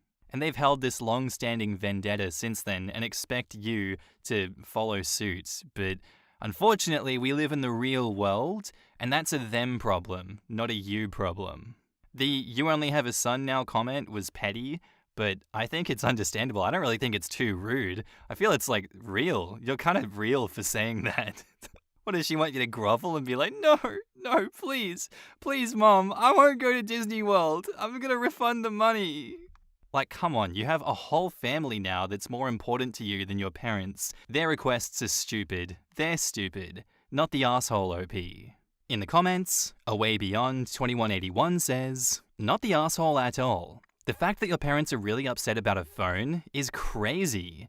Yes, they wouldn't give the phone back. It's unfortunate. But that shouldn't be a reason to hate Disneyland with a passion. This happened like almost 20 years ago? The OP's parents shouldn't be punishing their granddaughter. There is definitely different employees there, and the trip is already paid for, and I'm sure the OP and the husband already took time off work. And then calling you names and saying they'll disown you is not okay. What would you have to tell the child about why y'all wouldn't be going to Disney? Years ago, Grandpa forgot his phone, and they wouldn't give it back, but he's got a new phone, but they still got beef, so now you can't go? That's crazy.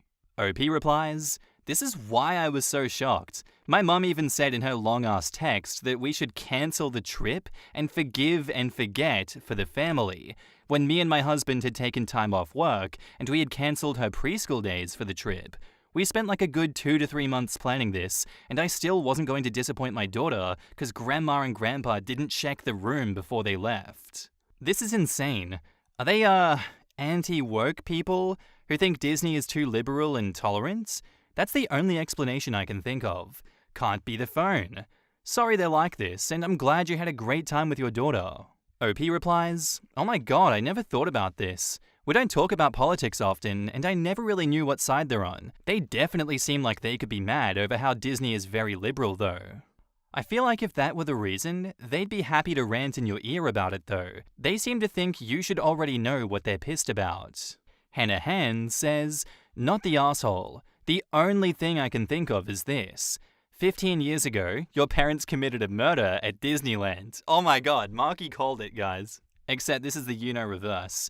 It was the perfect crime until a piece of crucial evidence was left behind, the cell phone.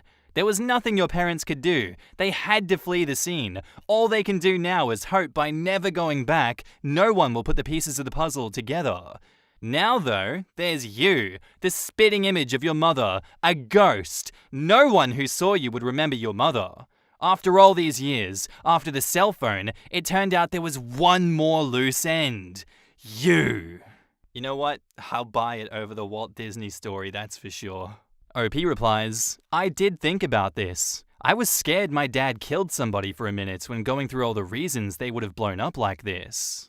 Maybe your dad gave his phone number to Minnie Mouse and got some scandalous texts later that night, and your mum stomped the phone to oblivion. Back up to the post, we have an edit.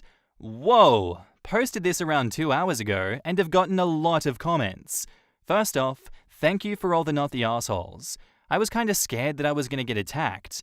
I think once I get home, I'm gonna unblock my mum and ask if we can meet up. We haven't spoken since all this happened. Hoping we can meet up for lunch and we can talk. Also, I've been seeing a lot of comments where people think something way bigger happened. I can't remember anything else happening though. I'm gonna ask if and when we talk though. I'll keep you all posted. By the way, I'm in Cali, and I don't get off work until 5 p.m. to 5:30ish, so once I get off and home, I will talk to my mum. I've seen a lot of people wanting an update, so I'll try and get one to you all soon. Edit 2, holy shit, lol, I truly didn't expect this to go viral. I'm getting ready for work, and just wow. So last night I unblocked my mum, messaged her, and basically said, I want to talk. I know that our last fight was really messy, but I want to meet up for lunch and talk. And she responded. She said yes, and we're meeting up today. My dad is also coming because I want an apology from him for what he called me. I truly can't even process the phone call that happened. I want to get answers as fast as possible because I've seen so many comments saying that this wasn't over a phone. I have really bad memory, and this was 15 years ago, but I remember most of it because that whole situation was very messy. I will definitely be updating you guys after the lunch. I've also seen people saying my parents might not like Disney because they're more liberal. I don't think that's the reason though. 15 years ago though was very different as well. I'll ask that when we meet up, but I don't see it as a real reason. I've also seen people saying it's very unreasonable to go no contact/very limited contact because of this, which I agree with. I think she was just saying that to scare me, which is still very gross. But we still went and she messaged me back, so I guess we'll just see. My husband also might come with me because I don't know how my parents will react when I ask them my questions. They know we still went, so I'm not scared, but I can't be sure. I'll update with how the lunch goes soon. Update. Well, here it is, fellas. Your final update. Around 1 p.m. yesterday, we went to lunch. My husband didn't come because he had an important meeting at his work. I wasn't that scared anyway because we were going to a pretty popular restaurant. It wasn't like I would be alone with them. So we got there and sat down, and I started talking to my mum and dad and started asking my questions. It was mostly just, why would you get so mad? And it's my money, and I wanted to make my daughter have a fun vacation with her parents before she has a brother. And I was met with them gaslighting me and thinking because they don't love Disney, I can't go.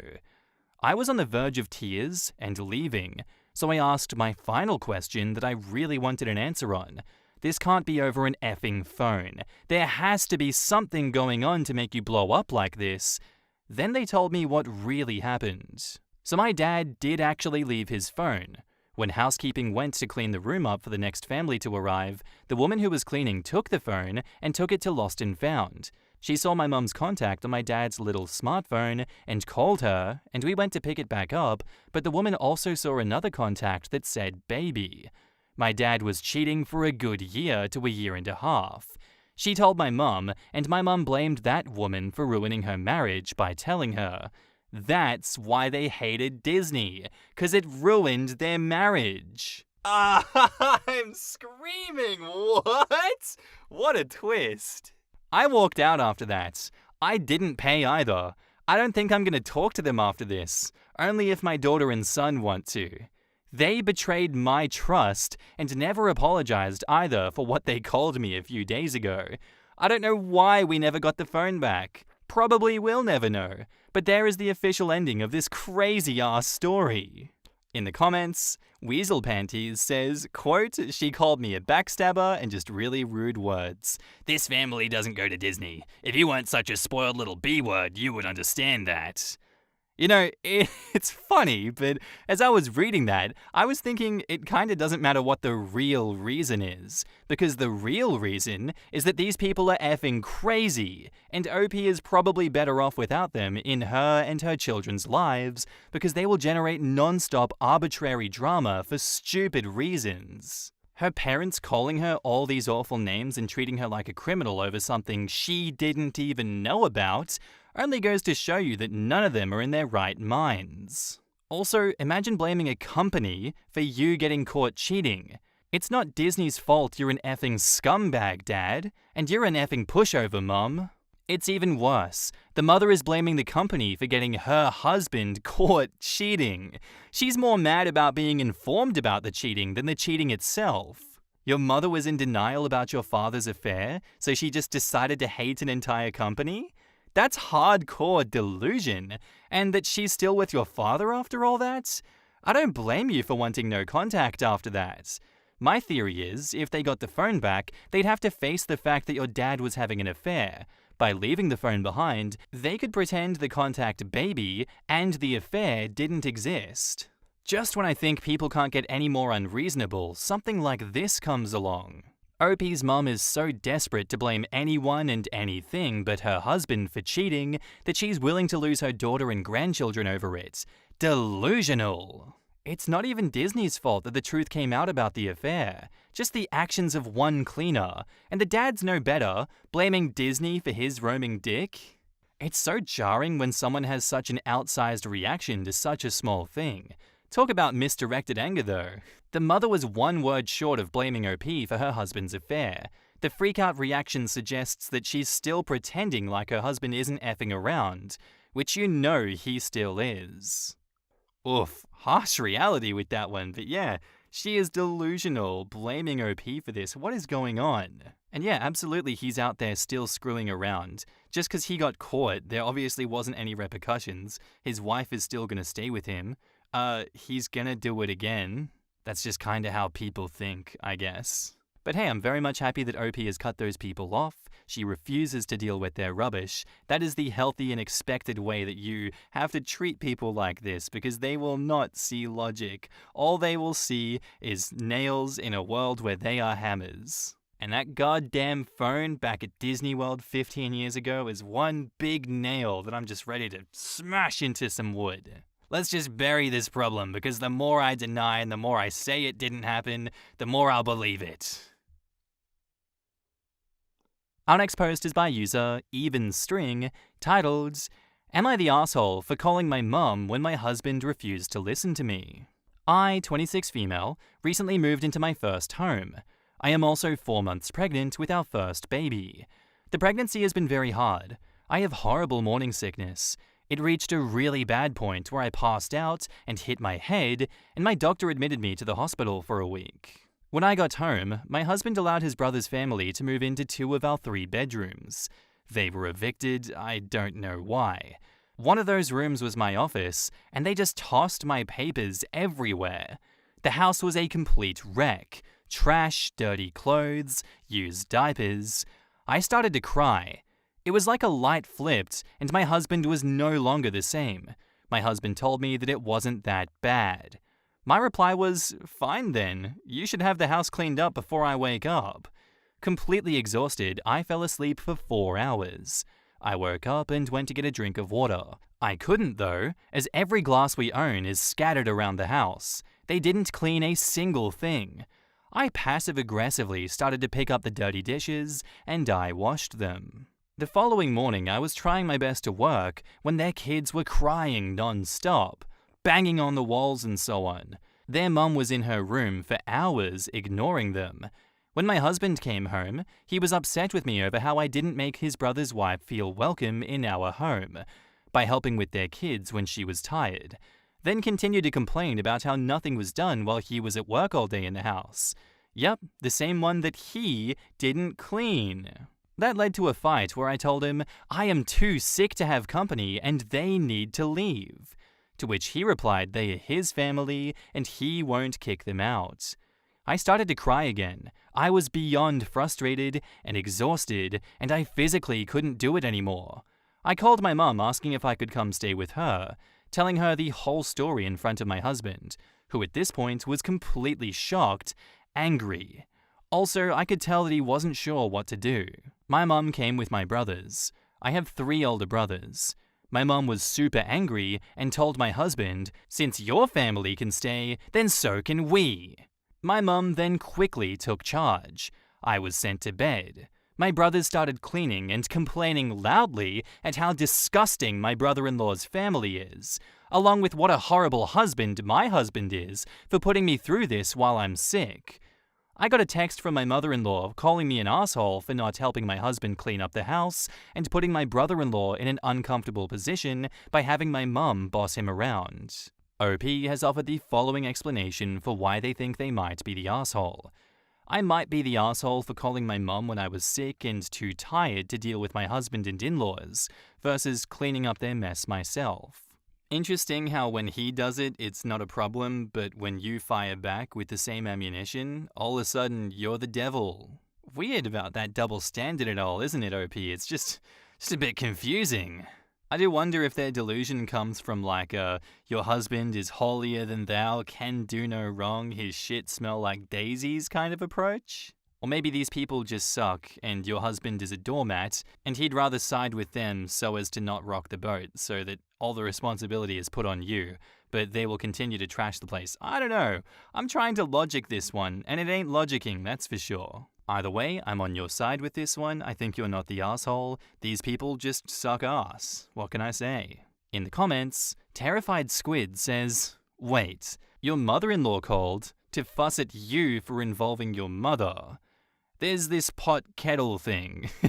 Not the asshole 1000%, but house guests in a shared home require 2 yeses and only 1 no. Both of you agree or it shouldn't happen. Your husband has treated you abominably. I'm not sure I could deal with that, honestly. Can you go stay with your mum? OP replies, I agree with the 2 yeses. I wasn't even asked to say no.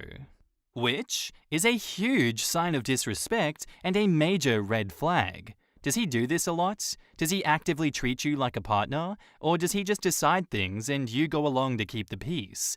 This will not get better, OP, if you don't set some major boundaries. Again, that he did this while you were in hospital suggests he knew you didn't agree and wanted to present it as a done deed that you couldn't or wouldn't argue with. Go stay with mum and let him enjoy living in the filthy bed that he has made. I'd honestly tell him that you're not coming back until they're gone and your house is as clean as when you left it. If he won't or can't, then you know where his priorities are. You're pregnant. The house you describe is unfit to bring a newborn into. Depending on how bad and what country you live in, Child Protective Services could step in. Is your marriage worth potentially losing custody over your baby? Because I can tell you right now that it shouldn't be. That baby has to be your number 1 priority, and living in a house full of dirty dishes and moldy food ain't it, sis. My heart hurts for you, but you deserve so much better. And OP replies, he's always been very respectful. It was like a switch went off and he's no longer acting like the loving person I know he is around his brother. I know this may be hard to hear, but I don't think this is about his brother. You are now pregnant with his child and tied to him forever. This is when a lot of abusers show their true colors. It's time for you to start thinking about exit strategies. Not the asshole. In fact, I think you are underreacting, which is understandable considering your current health. Edit, I want to thank everyone for their awards and for sharing their stories. I know there can be bad feelings attached to some of these memories, and I hope OP reads all of them and understands this is unfortunately not a unique situation. For the record, OP, I do hope that things aren't as bad as they seem to us outsiders based on this one story, but for your sake and that of your child, please at least get a plan in place in case we are correct. This happened to me. Please listen, OP. Me too. The mask comes off when they think they have you forever. Thank you for the upvotes. I separated from my abuser 3 years ago, and it's been the best time. It took about a year to leave him fully as I kept going back to him. When you see red flags, if you can't safely communicate with your partner, step away. My current partner displays accountability when confronted with a problem behavior. He looks into himself, thinks about the impact of his actions, apologizes, and changes his behavior. If they kick off at you and don't show remorse or changed behavior, just leave. You are not a rehabilitation center for abusive people. Let them fix their own problems while you are safely not involved. I mean this in the nicest way possible. Please start prepping for divorce. Your husband moved in people to the home without consulting you first. He is prioritizing their needs over the needs of his wife and unborn child, not the asshole. Even worse, he's prioritizing his family, which apparently doesn't include OP or the baby. Update. When my mother-in-law showed up, she was super angry outside. I could hear her shouting, but couldn't understand what was said. Once inside, she was shocked. My house looked really bad. My brother-in-law lied to her about what happened. My mother-in-law quickly started to help my mum in the bossing mode. My house is just not cleaned, but deep cleaned. My brother-in-law and his kids are now staying with my mother-in-law. She didn't know about the eviction. My in-laws helped them financially a couple of months ago. My mother-in-law was not happy about it. Sister-in-law refused to come out of the bedroom. She would scream through the door, but that was about it until her family came to pick her up. Last little bit, I did talk to my husband. He seemed very remorseful. I asked for some space, and he is staying at a hotel. He asked to come by and talk to me tonight. My mum and dad are here. Both mums felt like I should have someone here since I am sick. Both mums have set up a meal plan, where they trade off who will bring in dinner. It was my mother-in-law's idea. Thank you all for your advice. I truly appreciate it. I talked with my husband, and summed up since it lasted 4 hours. It was a hard talk. He is remorseful. Brother-in-law was only supposed to stay for a couple of nights, and then leave. Originally, he thought that they would be gone before I got home. He said he is tired and emotionally upset himself. When I originally passed out, my husband left to help a friend move. He came home and found me. He said he has no idea how long I was on the floor, hurt. He was originally scared that I had died. Since then, he has had nightmares. On top of dealing with his family drama, he admitted to dumping his frustration onto me, when it's not my fault. He begged me for another chance. The next steps are, we are still separated. He plans on staying at my brother's house in his casita. We are going to go to marriage counseling and individual counseling. He asked if he could come when the home health nurse comes each night and to my doctor's appointments, and I agreed to that. And final update on brother-in-law. His wife admitted to having an affair. She told him that she got married too soon and doesn't want the responsibilities of being a mum anymore. I'm not sure what will happen with him and his kids, but I'm shocked that she feels this way, especially with her kids. What a mess. Am I the asshole for not giving my sister her wedding dress because she didn't invite my underage son? I, 40 male, have a sister, 30 female, who is getting married in a week. The groom proposed to her a year ago at a family dinner that left everyone speechless, but very happy for them as they are longtime companions. During this dinner, my sister asked my son, 17 male, to make her wedding dress. My son has always loved design and fashion. He took technical courses in these areas and sewing, and even his friends keep asking for his clothes because they are so beautiful. He agreed, but said that he needed time and that he would need her opinion constantly. At first, my sister was very annoying. My son drew about 50 dress designs in a month, and she only liked one, which he continued with. He sewed it with great quality fabric, which I paid for, as I wanted to get involved in a certain way. For 5 months, he made several adjustments to suit her wishes, as she always complained about something. After a while, he arrived at the final model, and it was just amazing. My mother cried seeing my sister in the dress, and I confess that I almost got emotional too. The problem was that last week my son came to talk to me about the wedding invitation that had not arrived for him, but for several other family members. I thought maybe he didn't need one, but it still felt weird. I messaged my sister, raising this issue, and she replied that she didn't want any underage people at her wedding because there would be alcohol. I asked if she was going to make an exception for my son, but she cut me off and said no. There are no children in our family. My son is the only minor, so I didn't see any sense in this rule for family members. And to make matters worse, my son was very sad and cried because he had spent months on this dress and couldn't go to the wedding. I was very upset and told my sister that she should look for another dress as soon as possible, as she would no longer wear the one that my son made. She called and yelled at me, saying I was being unreasonable and that I couldn't do this. My mother called me, saying that I should deliver the dress and follow the rules, but I didn't and hung up on her. And because of this, my family is divided. Many agree with me and condemn my sister's actions, saying that she could only make an exception, but another part says I'm unreasonable and I'm spoiling her big day. I don't think I'm being wrong, but just rational and paying her back in kind. So am I the asshole? I'm on your side for this one, OP. I do think you're being rational and paying her back in kind because, as you said, there are no other kids besides your son in this family. This rule doesn't apply to anyone but your son who made the wedding dress. She's not given any valid reason that makes me go to her side and consider her point of view in this one. I don't think there is a justification for these actions besides she's just a piece of shit, and that's kind of just how it is. If she's going to play hardball with the wedding invitation, then you have to play hardball with the wedding dress. Otherwise, you're just inviting them to walk all over you, and inviting them in the future to continue walking all over you. And we do not negotiate with terrorists. That is a goddamn fact, alright, OP? Not the asshole. In the comments, ResDogs870 says, not the asshole. He should go and just wear the dress. OP responds, ha! That would definitely be unexpected. I'm sorry you're in this mess. This is one of the clearest cases of not the asshole I've ever seen. How cool that your son has that talent. You must be so proud.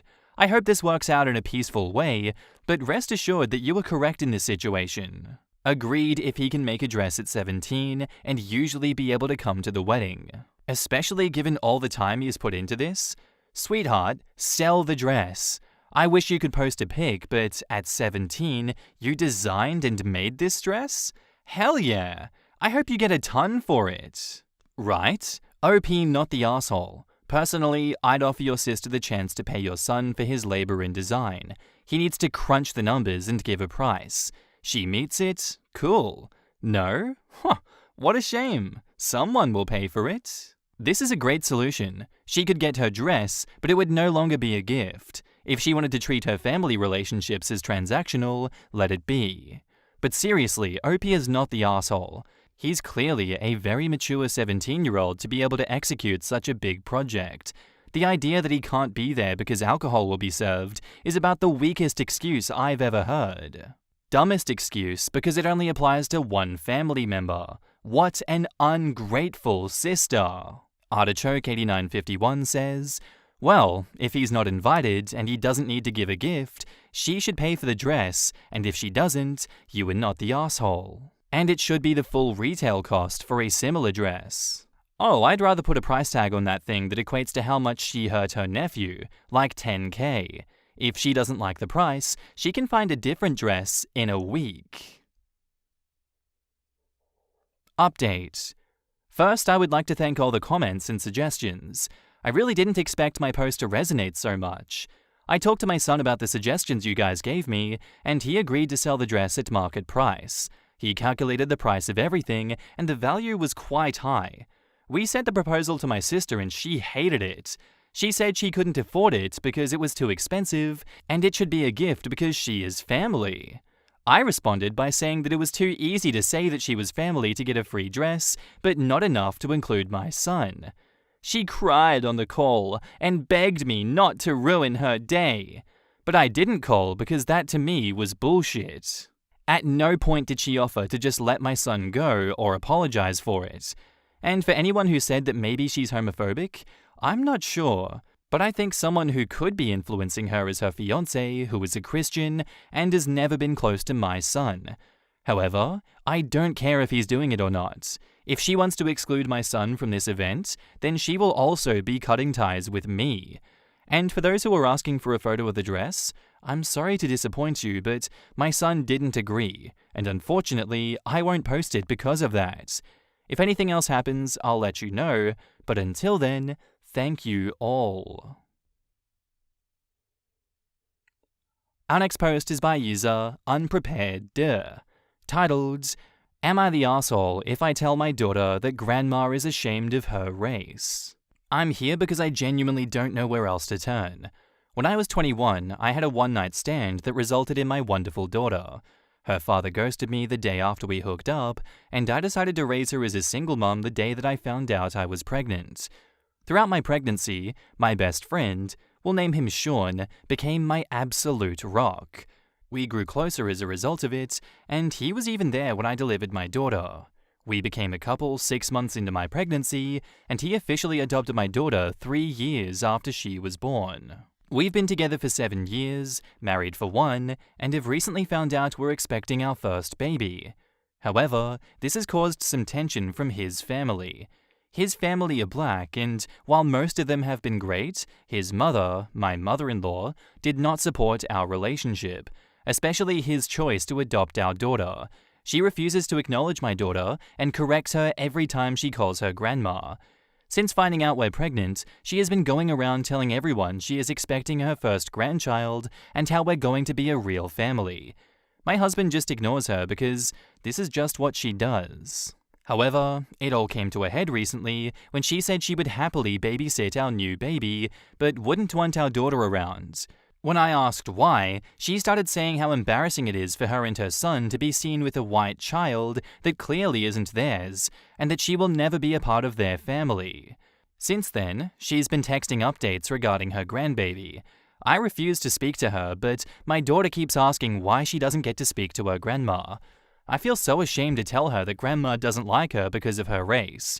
I just don't see why she can't be fully accepted and a part of a family just because she's white. I want to tell her the truth and go low contact with my mother-in-law, but my husband said that I would be an asshole if I told my daughter what my mother-in-law has been saying. Would I be the asshole if I told my daughter her grandma is ashamed of her race? Kind of, yeah, honestly, because this is way too young to be telling your daughter that. For me, this kind of falls in a similar vein of, parents that would bully their children to prepare them for the real world. Because, if you're not ready for the real world, you're not going to be able to face what's out there. We gotta harden you up for that. Like, no, not at all. That's antithetical to what we're going for here. You're supposed to be harboring a safe space for your child to let them know that, hey, you might get beat up out there, you might get roughed up, but if you come back here, you're loved, you're safe, you can reset, relax, rewind. We are not going to antagonize you, and we're not going to make you feel unwanted. I feel like if you do tell your daughter that, especially at this young age, you're setting her up for failure. You're setting her up for a lot of trauma that doesn't need to exist right now. If she remains in contact with this grandma, I feel like it's inevitable that something like that will arise in the future, but the longer that you can delay it and prepare her for something like that, just slowly easing her into it, to be like, hey, grandma's an asshole. She's gonna be mean, and I'm here for you if she upsets you.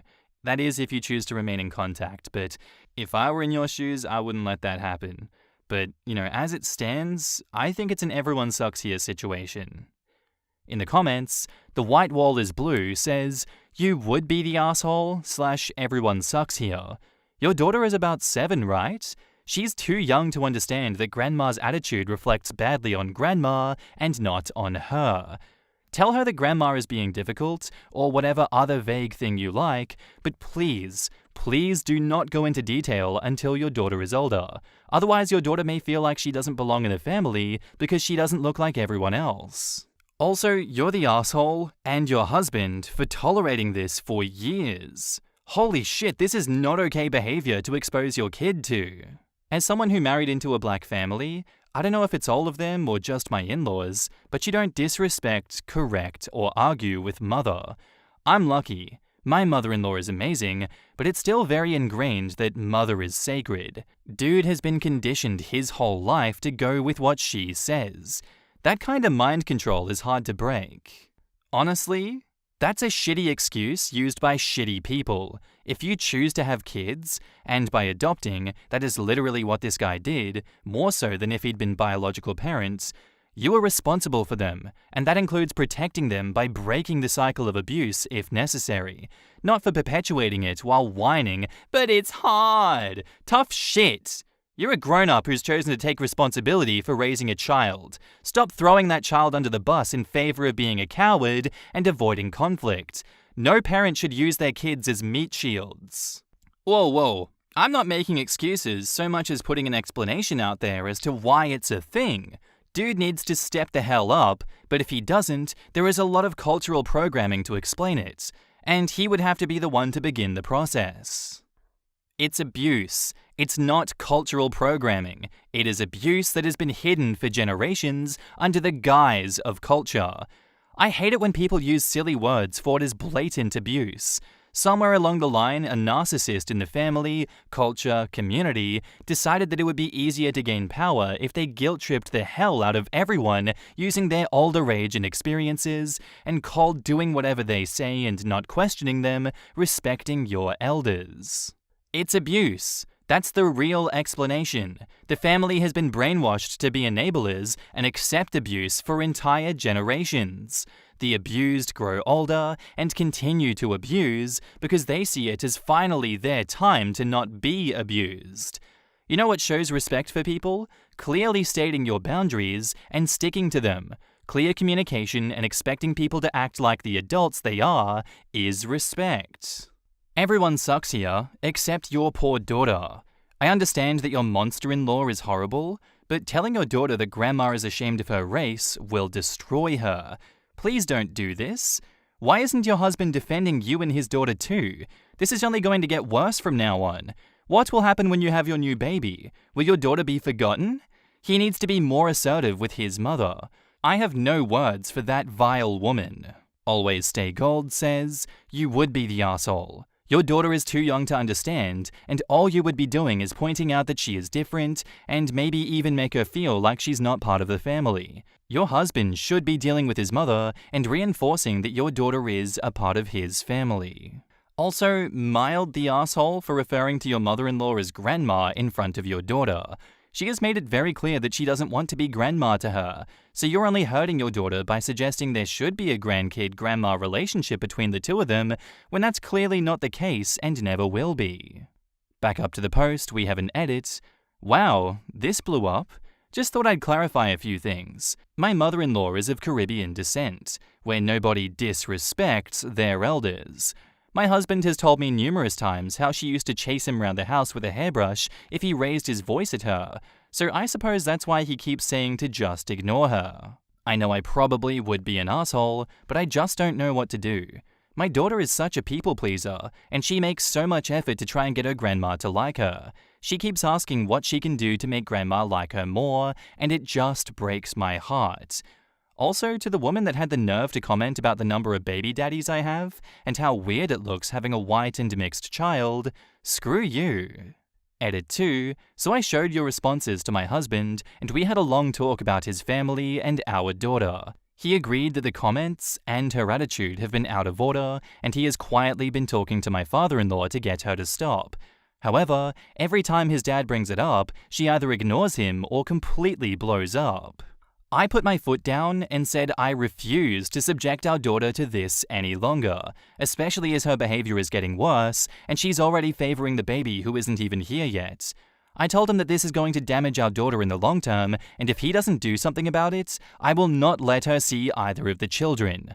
He got a bit huffy at the idea of his father not seeing them, but agreed to speak to her tonight. He's completely on my side, but I think he's a bit scared of the woman. I don't know, I will update you with what happens. Update. So my husband called his mum and dad on FaceTime while I stayed out of view to make sure he said exactly what needed to be said. He explained that her behavior to our daughter is unacceptable and that it's not fair that she's subjecting her to this sort of treatment. He explained that if it was her biological grandson receiving this sort of treatment from my mum, she would be absolutely livid and be the first to call her a racist. What she was doing was no different. His father apologized and agreed with what he said. He tried to coax mother-in-law to apologize, but she huffed and said, "I have nothing to apologize for. That child is not ours and never will be." My husband and father-in-law both argued that she was being heartless, and my husband warned her if she continued to treat our daughter this way, she would not be allowed to see our baby. She flipped. She called me a lot of racist names I won't repeat on here. She also said she would see her grandbaby whether he liked it or not, that I was a bad influence, that I was manipulating him and turning her son against him. Eventually, my father-in-law apologized and ended the call. We had a sit-down with my daughter and explained that she couldn't see grandma because she was in a timeout. My daughter asked if it was because she says mean things, and we both said yes. She then asked, "When she comes out of timeout, can I see her again?" And I said, absolutely. Once she is out of timeout, you can go and visit with your new brother or sister. She seemed satisfied with that, as she then asked if she could go and play in the garden. My husband has since been texting our father-in-law, but she refuses to apologize. Until she does and takes steps to improving her behavior, she will not be allowed to visit. Thank you for all of your advice on the matter. We both agreed with a lot of the comments that now was not the time to bring her race up to our daughter, as she doesn't see herself as any different from her dad or his parents. She seems to be okay with it so far, although we are taking it day by day. Edit. I think I'm going to keep this account, as since I originally posted this a few days ago, there has been further developments which I feel I may need some advice on. Thank you for all of your help. In the comments, Philium96 says, "I'm heartbroken for your daughter. It's clear she loved her grandma, but you've handled this absolutely right. That racist doesn't deserve such a loving granddaughter. Best of luck to you going forward." I feel so much for her. Can you imagine loving a grandparent? Then your new sibling comes along, and your grandparent just pretends you don't exist anymore. Or worse yet, actively disparages you in favor of your new sibling. It would be devastating. It would also damage the relationship between the siblings to have that dynamic in place. Diaval15 says, I unfortunately experienced this as a child. My nan was my stepfather's mum, and as soon as my younger brother was born, when I was 8, I had been told by her to only call her aunt and my granddad uncle. It was horrible, something I've never been able to forgive them for. Knowing that my brother was seen more favorably than me killed me, especially since we were very close beforehand. And then, when my brother was 5, my stepfather's sister had a kid, and suddenly my brother was ignored in favor of my cousin. If you can't tell, they're shitty people. Of Smut says, as a biracial person with similar grandparent dynamics, this story absolutely broke my heart, and I really feel for your daughter and wish the best for her. I feel for her too. Our family dynamic is the opposite though. My mum's black family has always been pretty welcoming, but my white dad's family acts like we don't exist. Wanting people to acknowledge you when they absolutely won't is the worst and very harmful to be exposed to. Our next update is titled, Father-in-law left mother-in-law. Now the whole family is against us. So, since my previous update, she's thrown father-in-law out of the house for disrespecting her, and his sisters are now calling me, screaming at me for tearing their family apart. Father-in-law, who is now living with us, also warned me that she plans to seek legal advice to try and get custody of our baby, and threatened to hurt my husband if she ever saw him. I don't know what to do, and really need advice on how to handle the situation. I'm due to give birth next month, and the stress is really starting to get to me. Our next update is titled, Mother-in-law had our dog removed from our home and could potentially have put her to sleep. Today has been the absolute worst, and I've been an emotional wreck. We have a gorgeous 2-year-old Staffy Cross Lab who we've raised since she was 8 weeks old. She is my daughter's best friend, and she is like mine and hubby's second child. Dog owners will understand. Mother-in-law has blamed me for the breakdown of her marriage, the breakdown of her relationship with her son, and has turned his entire family against us. For 2 days, the calls had stopped, and I stupidly thought that everything was calming down. But oh boy, how wrong I was. This morning, we had a knock at the door from the police saying we had an illegal dog on the premises and that they needed to inspect it. They were told we had a pit bull and needed to inspect the dog. My husband let them in, and Zara, the dog, ran straight up to them, tail wagging, and so happy to meet new people. The officers took her measurements, which she happily let them do, and they said her measurements and appearances made were found to be similar to that of a pit bull, and they needed to take her away. My father-in-law and I both started arguing with them, explaining that she wasn't a pit bull and she was a lab mix. They asked us to give them a lead so they could take her for tests. They said if she was found to be an illegal breed, they would have to put her to sleep. Everything went to complete chaos, as you can imagine, but they did eventually take the dog away, and we are now facing a court battle to get her back. A few hours after they took her, my husband got a text from mother-in-law saying, "You take my grandbaby, I take your dog." My husband didn't respond, but went into a complete rage and stupidly broke his phone in the process. I feel absolutely heartbroken and am terrified they will kill our poor baby for absolutely no reason. Does anyone have any advice on how we can get our dog back? And now, onto the final update. Thank you everyone for your help. We have a busy day ahead of us and wanted to give a small update before we go completely radio silent while we deal with this. We got a call earlier this morning from the breeder. She was overly apologetic that this was happening and couldn't believe one of her puppies was being detained. I asked her if she had any pedigree papers for the Labrador, and here's where it gets interesting. She is a fully KC registered breeder. All of her Labradors have papers and certificates of their heritage. Her Staffy? She is also KC registered with the same information. She's emailing us the information over this morning, and we're heading down to the police station first thing. Thank you to everyone who has been so helpful and supportive of us. I'll make sure to keep you all updated when we finally get our baby girl home. In the comments, Training Constant 13 says, "It's truly insane to me that one would take so much hate out on an innocent child. It broke my heart when OP's daughter asked if her grandmother is in a timeout because she says mean things. This, to me, indicates that she's been directly rude to the daughter and insulting her when no one else is around to hear her. She's a nasty, awful woman and doesn't deserve to see any of her grandchildren. God knows she would try to poison the second child's mind against their sister. It definitely sounds like she was saying much worse than just correcting the little girl, calling her grandma when she could. Though that in itself is a really cruel rejection for a kid who has only ever known you as their grandma. I'm not entirely convinced that mother-in-law won't react badly to the new baby if they end up being visibly mixed race. I've heard a lot of really nasty behavior occurs from that, and this grandma seems exactly like the type to other kids for not presenting correctly with something they obviously can't control, in addition to being awful towards an adopted family member simply because of her skin color. I've seen this play out in reverse, and I saw the damage it did to my younger brother. My grandparents accepted him because he was adopted and shared our last name, but always made remarks about his race and skin tone. I'm glad Opie and her husband are putting their foot down.